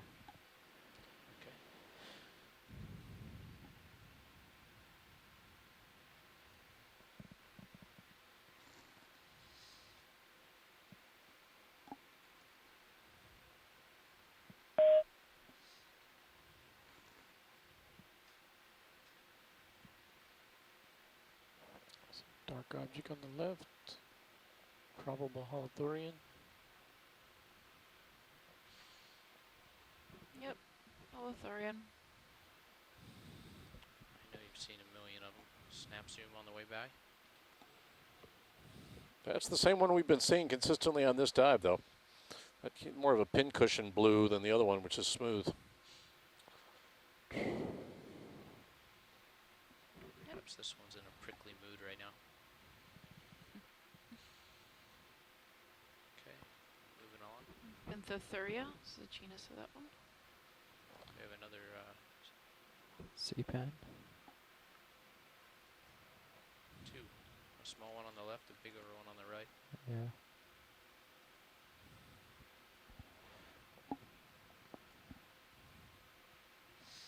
This side shows us the stalk on this one. I'll go in on this. I think I have a little time. Yeah, Sorry. stay on this back side of it this time. Serious tilt is what, 40 something? 58. Okay, so I don't have a whole lot of time. Another CPAN? Yeah, that's nice, too. Get lasers as we go in on it. Go ahead, Dan. This one's got a couple of swimming guys with him. I'm not going to have lasers, but don't worry about it. Let's just get the shot so I can steady up. Go ahead in. Maybe some quick shrimps before or the some dust. mysids. Yeah, got some other mysids around it. Yeah, Look interesting. Like it,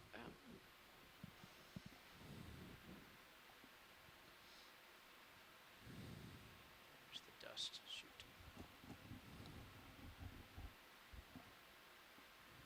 I came in just a little too quick, and I brought some cloud with me. 80 degrees. You're full wide. Copy.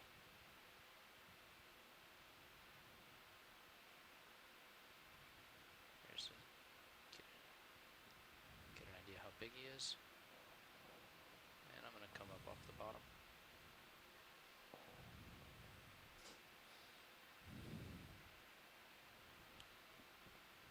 Looking back at you.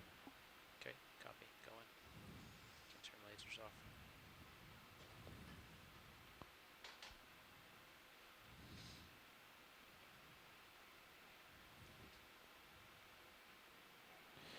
Alright, it appears the ship has stopped. And I'll let you swing for Going maybe up the slope pretty good, Dan. Just to give you a heads up. Yeah. I'm going to come up. Pulling up on the winch. All right. give you 20 or 30 meters, and then we'll change. Okay, sounds good now. And I think it will be pretty close to due north, maybe 3, 4, 5.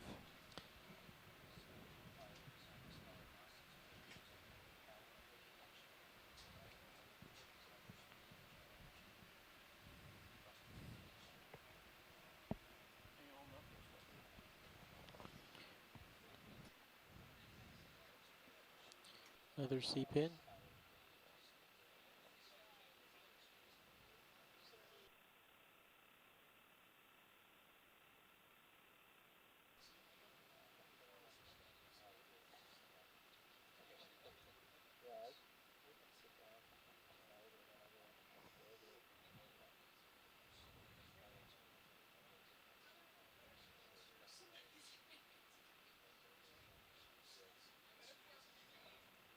Todd.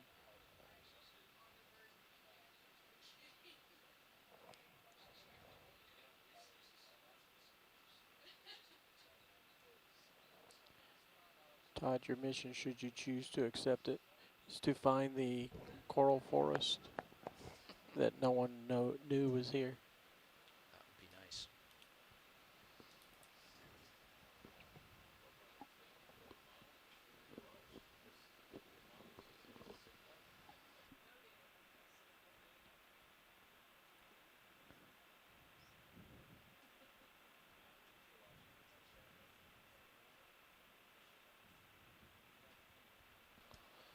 Would you like to hear from me? All right. Well, we're at 2548 meters. We're climbing a slope on an angle. We're about to get to a waypoint and then begin to climb a slope to the north. We're in dive 10 of I haven't moved much. The third expedition of Okeanos Explorer to the Gulf of Mexico. We're conferring, and one of the reasons we're conferring offline here right now is that we have seen, this is our second dive in a row now looking for deep coral habitat, and we haven't really seen much in the way of deep corals. We've been on both sides of Bryant Canyon. An expectation that we would be in prime deep coral habitat, and we've seen ample evidence for outcrops that would host deep corals, and we haven't seen any. That is surprising. The person that nominated this dive from NOAA, who models these habitats, and a lot of the dives that we've done out here over the last week and a half have been in response to this big modeling effort. And we've certainly seen some deep corals in other places, but in Bryant Canyon, we just haven't seen any, and it's got us scratching our heads a little bit here. It doesn't mean that the area is not fascinating. We've got sponges, we've got anemones, we've got some fish, we've got interesting geology as well. We're on the interfacing walls of deep drainage systems. Bryant Canyon is one of 3 big drainage systems in the Gulf. But we're not seeing the biological incrustation that we expected, and that's always got. And the great thing about ocean exploration is that you go in with an expectation, and then you're often surprised, and this has got us surprised. So the fact that ocean exploration surprises us should be no surprise, but it is today. We're really scratching our heads over this. There should be coral here, and there isn't. So stay with us, and we'll be on the seafloor another hour and 15 minutes. This is the Okeanos Explorer. On my altimeter. I hardly had it all day yesterday sitting in that seat. I hardly had any altimeter lock. The soft sediment kills it, and the slope. Yeah, the 2 ways vehicles get altitude, they use different methods. And that sensor is not as good on soft bottom. All right, I'm going to call in a 300-meter move, bearing 320 at 2 tenths.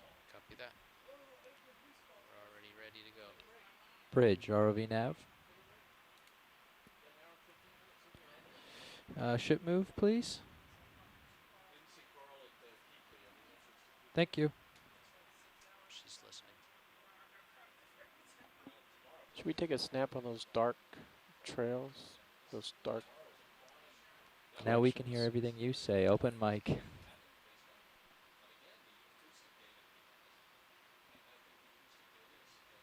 about the one right in the middle of the screen rolling? Yeah, the one that's coming up to the top, I think. Just keep. I'll just keep moving slow as you. It's not what I thought. Holotherian scat. It's the remains of what I thought.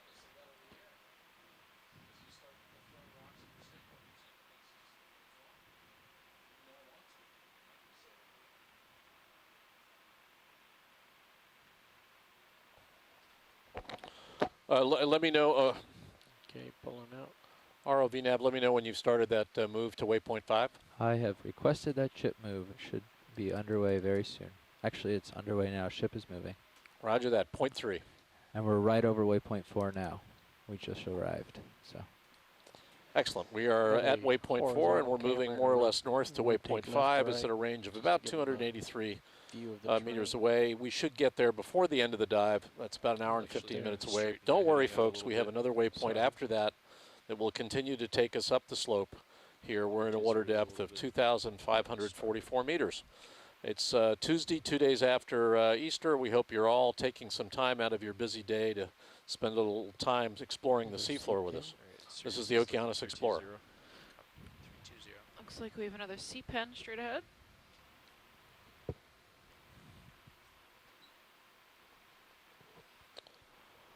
Yeah, and that's, again, here we had, we've had other situations. We had a lot of Paramaricia on one dive. Snap from this distance.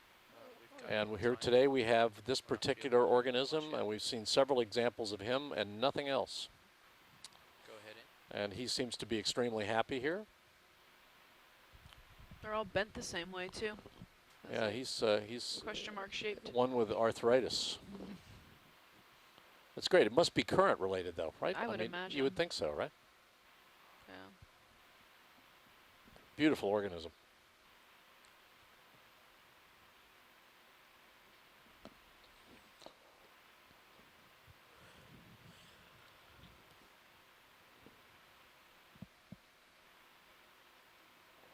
That's interesting. Those two lower polyps folded up. I think it felt a little bit of breeze from my arrival.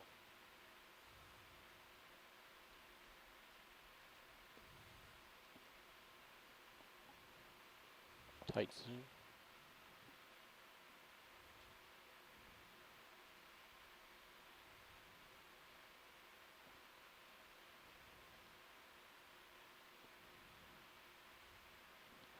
And there's your arrival.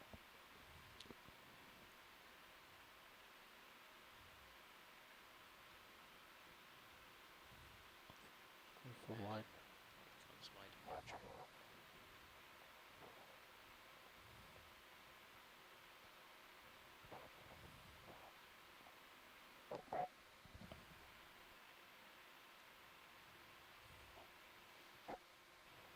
I think we're getting a nice sync here between you and I. Mm-hmm.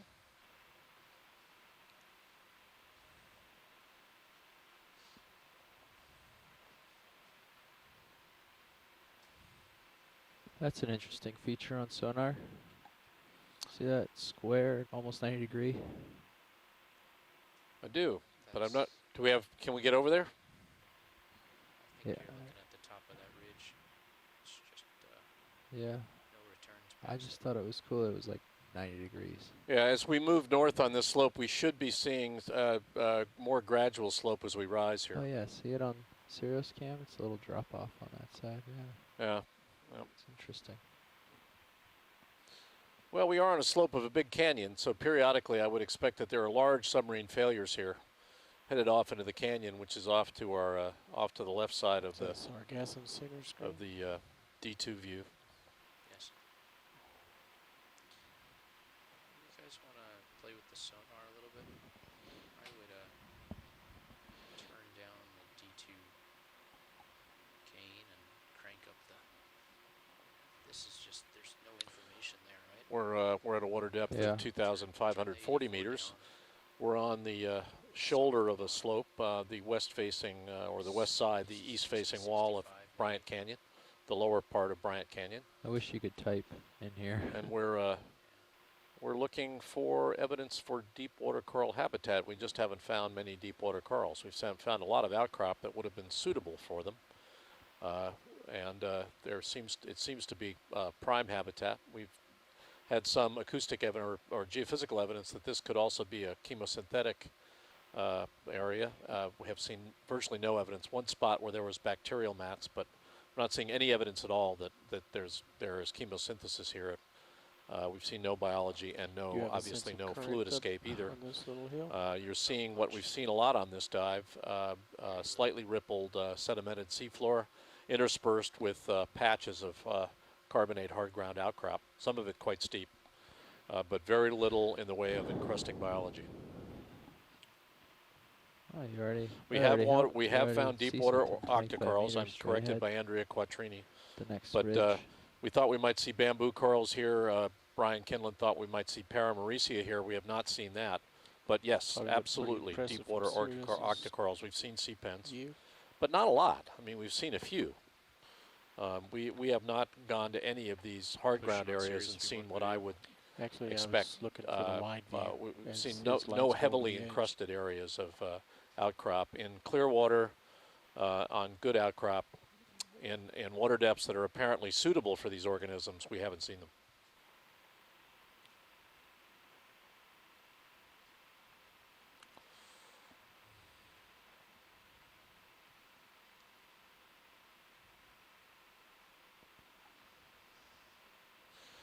Andrea Quattrini, one of our shoreside experts, is making the point that we have carbonates with no corals, and that is often seen in the Gulf of Mexico. It's a good comment, and it's good to say, and I'll say it out to everyone. We're certainly seeing evidence for outcrop, ample outcrop to host these corals, but apparently we're not seeing them. And Andrea, do you want to comment on why that is the case? It's just not. I'm curious. Swimming object, dark. One that's coming in the center. It may be a holothorian on the ground. Yeah, those both look grounded. The floating white. Yeah. Yeah, just dispersed in the light. Andrea must be thinking about what I just asked her, but the fact is we on this dive, apparently it's quite common that we'll see carbonate hard ground substrate without it. Andrea's comment now is that they're still learning why. It might have something to do with recruitment, but that everyone has a lot to learn about what the other, in quote, abiotic factors are in driving the distributions and the food supply. Fair enough. You know, we aren't taking measurements of nutrient flow here. We're not seeing any evidence, I'll say again, for any kind of chemosynthetic nutrient supply here. And we're not taking any measurements of nutrient looks pretty typical flow in the water column. But for one of many reasons, 30 meters we're not seeing much in the way of currents. These are 10, and Andrea makes the point of about local scale currents. Shallower. We did take a current measurement in the throat of the canyon, Andrea, and saw virtually no current. Oh yeah, look at that. Less than 0.02 meters per second, and we haven't seen much evidence of current during this dive. Actually, certainly there's no evidence for sediment movement. The water is extremely clear, and we haven't had any evidence for it with the ROVs as well, at least today.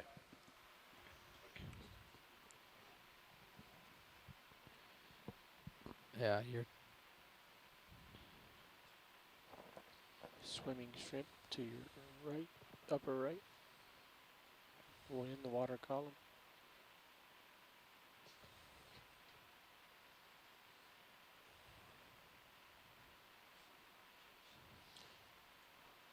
Yeah, they're a little aggressive, those fellows.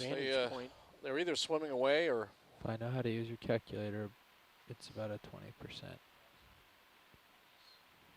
Yep. That's 350. I put 2. No, you're 250 ROV distance. 250. So about 20%.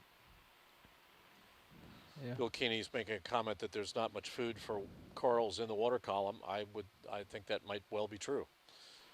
You've got to get your nutrients from someplace, and if there isn't much nutrient supply in the water column, you can't support much biomass on the seafloor.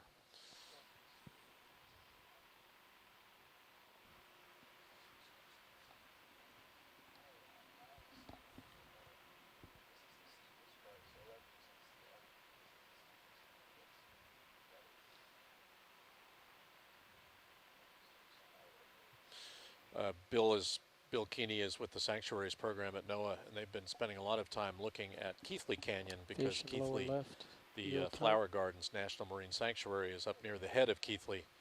It's worth remembering that we are in a major drainage system, one of several in the Gulf of Mexico. And and because of that, you would expect that nutrients that from the shallower parts of the Gulf of Mexico might be available here in the deeper parts of the canyon for biomass, but again, we're not seeing the biomass. May not be because of nutrients alone, but not seeing it.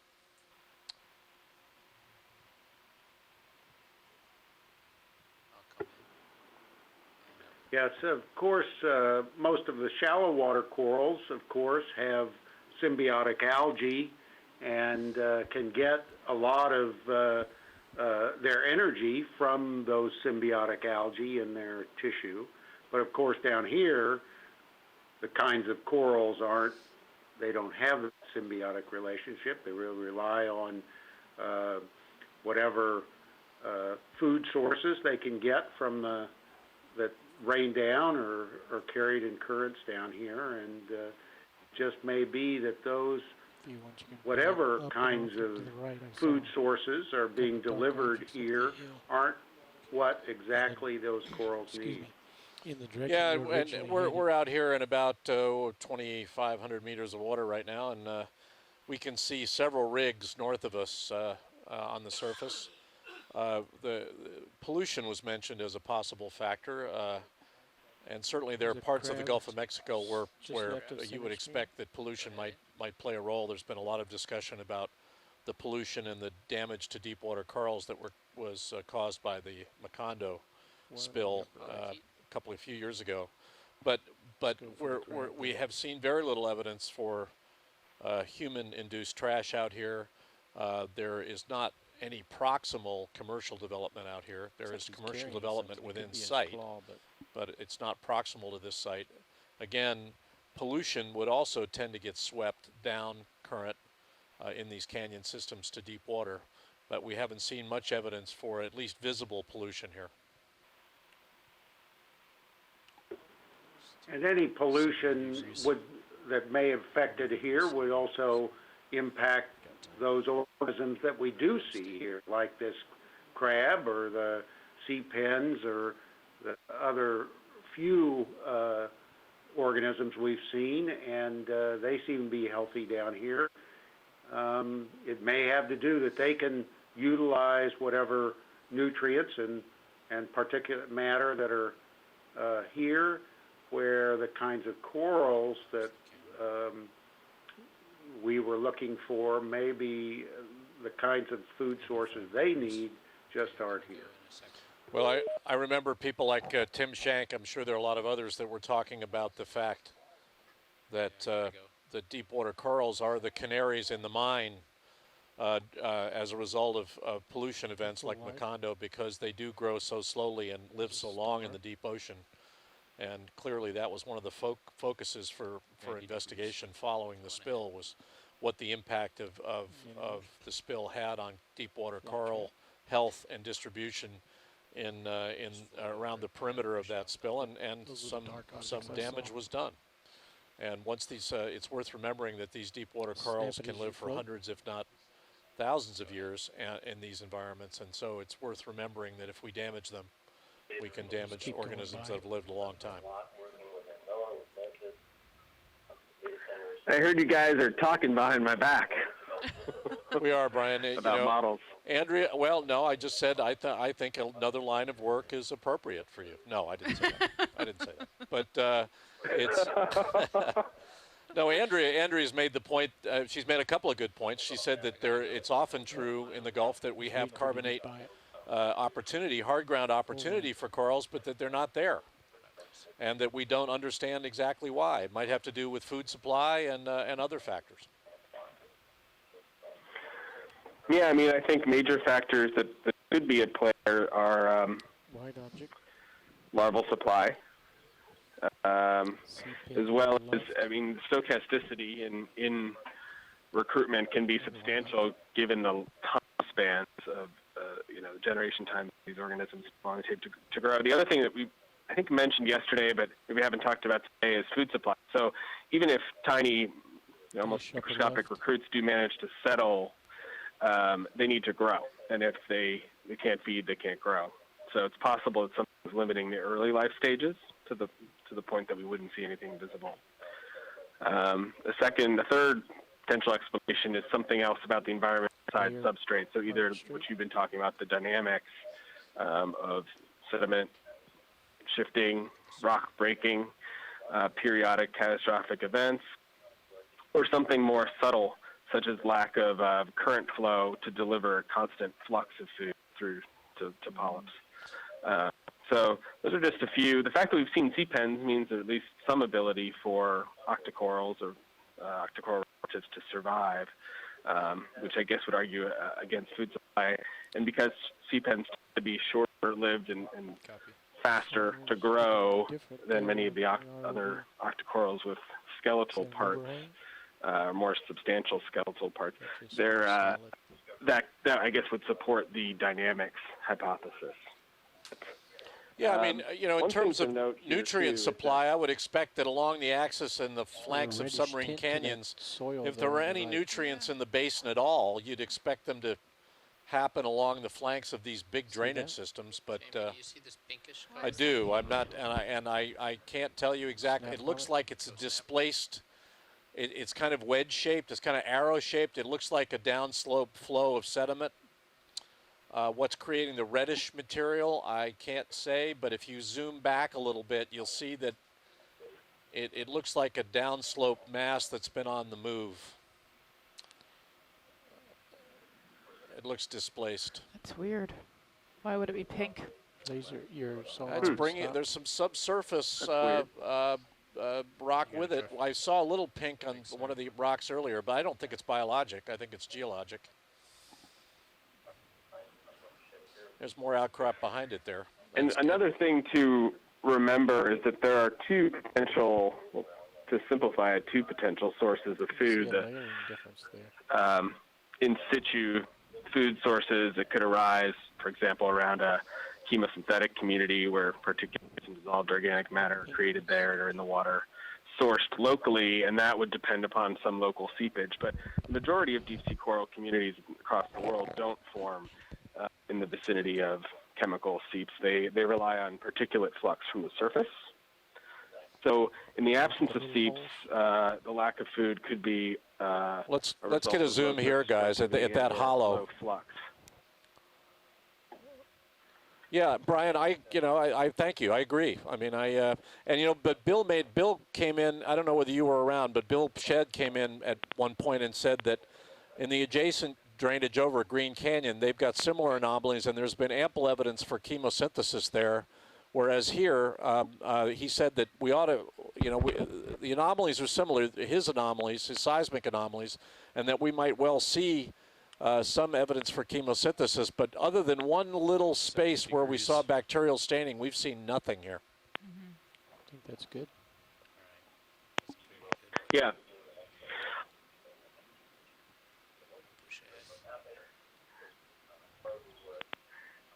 It's a bit of a mystery.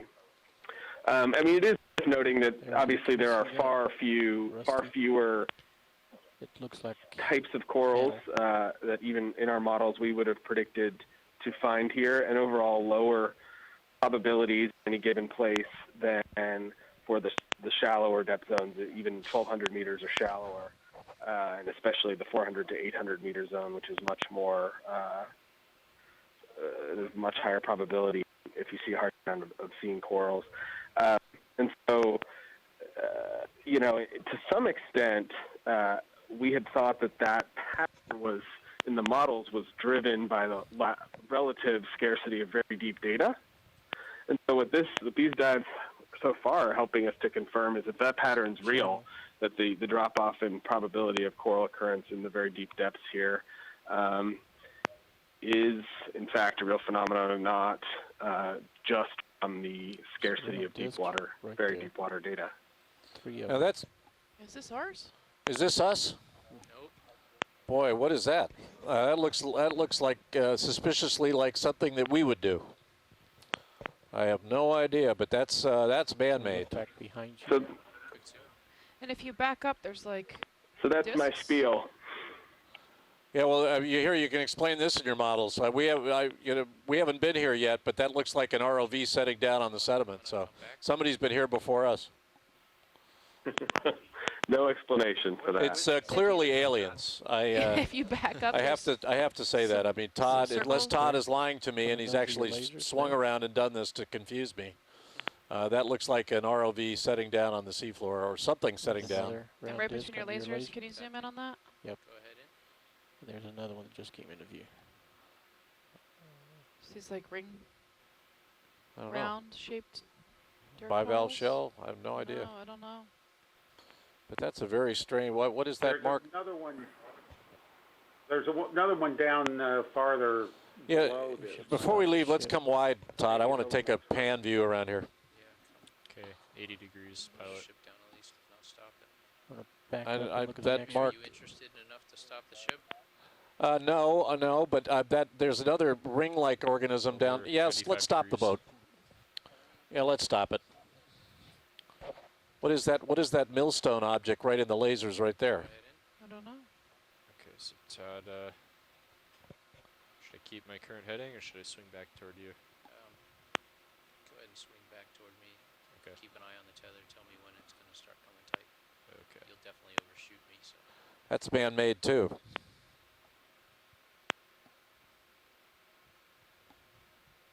It's man-made, but I don't know what it is. Just a little Looks bit like down. a piece of a grinding wheel or something. No, I don't think that's man-made. Just went down. a You don't meter think or that's man-made? Really? No.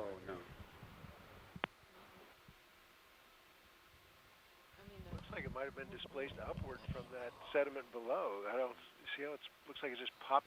Sediment popped out of the bottom. Boy. Well, let's come medium wide again, Todd. Got to get context here. There's a very It looks like small there's to another the one left immediately up to the upper right of it. And there's of the one gouge. another That one, the stuff, third one. the fresh stuff to the left is me. Above Yeah, the but lasers straight well, up. I don't know. There's a small If it's not man-made, I haven't got a clue what it is. It could be, yeah, it could be like a oil ROV, you know, like oil industry ROV, or something that did it. I don't know. We don't know who's been out here. But See the small one I'm referring to? How big of how does the size of those little discs compare to the size of the discs that you saw that were into the depressions in a couple places? they had no holes in the middle of the discs. There were no holes. I mean, that looks like a grinding wheel. One of them on The tether's getting Let's come in on another one. Looks like there's several of them here. 15 meters. Let's come in on the one where the lasers are. All right, quick zoom, and then I gotta go, guys. If it looks like I'm getting Bill, tugged don't you because remember I'm getting yesterday tugged. that one disc that was depressed into the sediment that had a hole right in the middle? Oh, yeah, right. This one looks a little different. This one looks thicker. Yeah, well, that one certainly looks not man-made. So, well, burrows of some kind. Okay, roll You it. got me. Let me get going. Let's go. Let's do it. But that scar there to the right is man-made. So I'm a little worried about having these other features right next to something that's clearly man-made.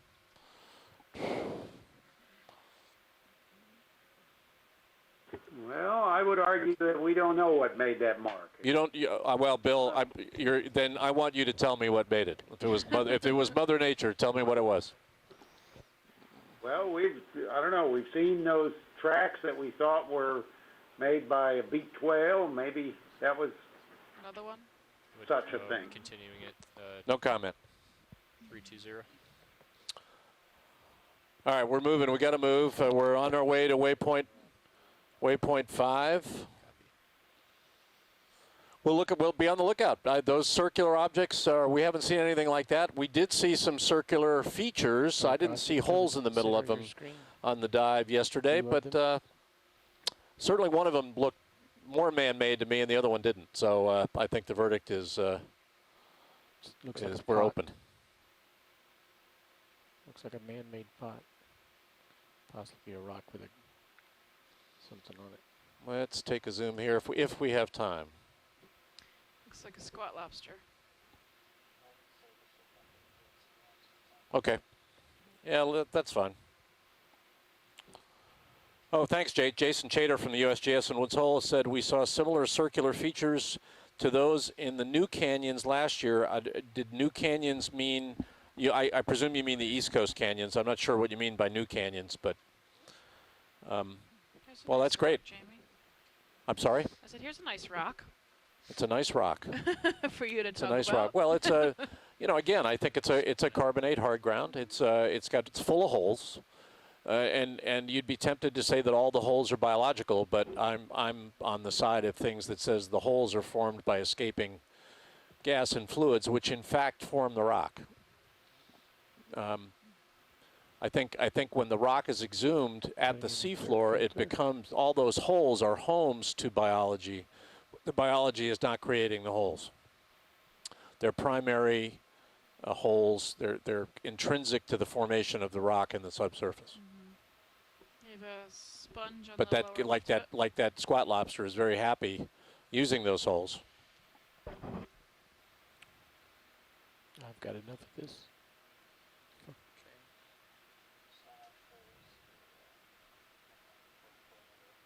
Yeah, if we've got things to see, let's just leave the ship where it is, and we'll look around. 18 meters above. We've got about 45 minutes left on the seafloor.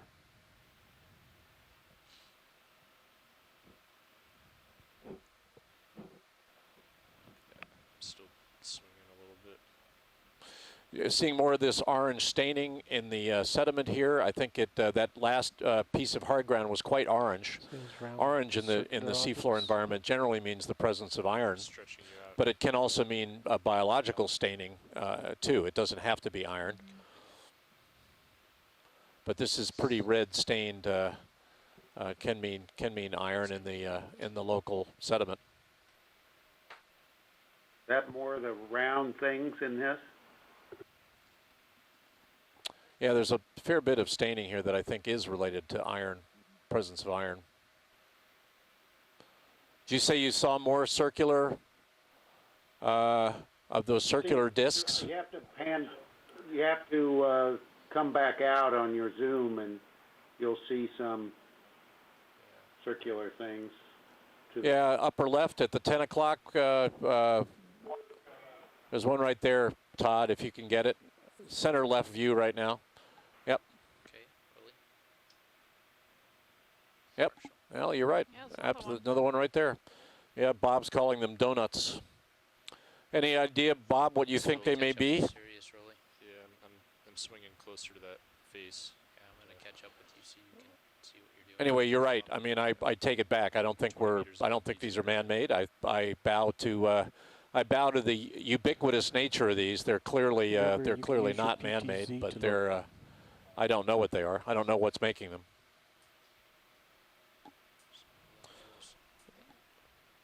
Bob thinks they may be concretions around burrows or escape tubes. Okay. We did see some evidence for things like this in the. You can use your PTZ. That's right. I mean, Jason has made the point that we did see in the Northeast Canyons last year some evidence for these things, and we did talk about them, although they were much longer, as being concretions. And hey, it's the first time we've seen them here on this expedition, but I'll be okay with that. Hope we see more of them. I'm going a little fast, but there's a C-pen? And we're following a kind of a drainage feature up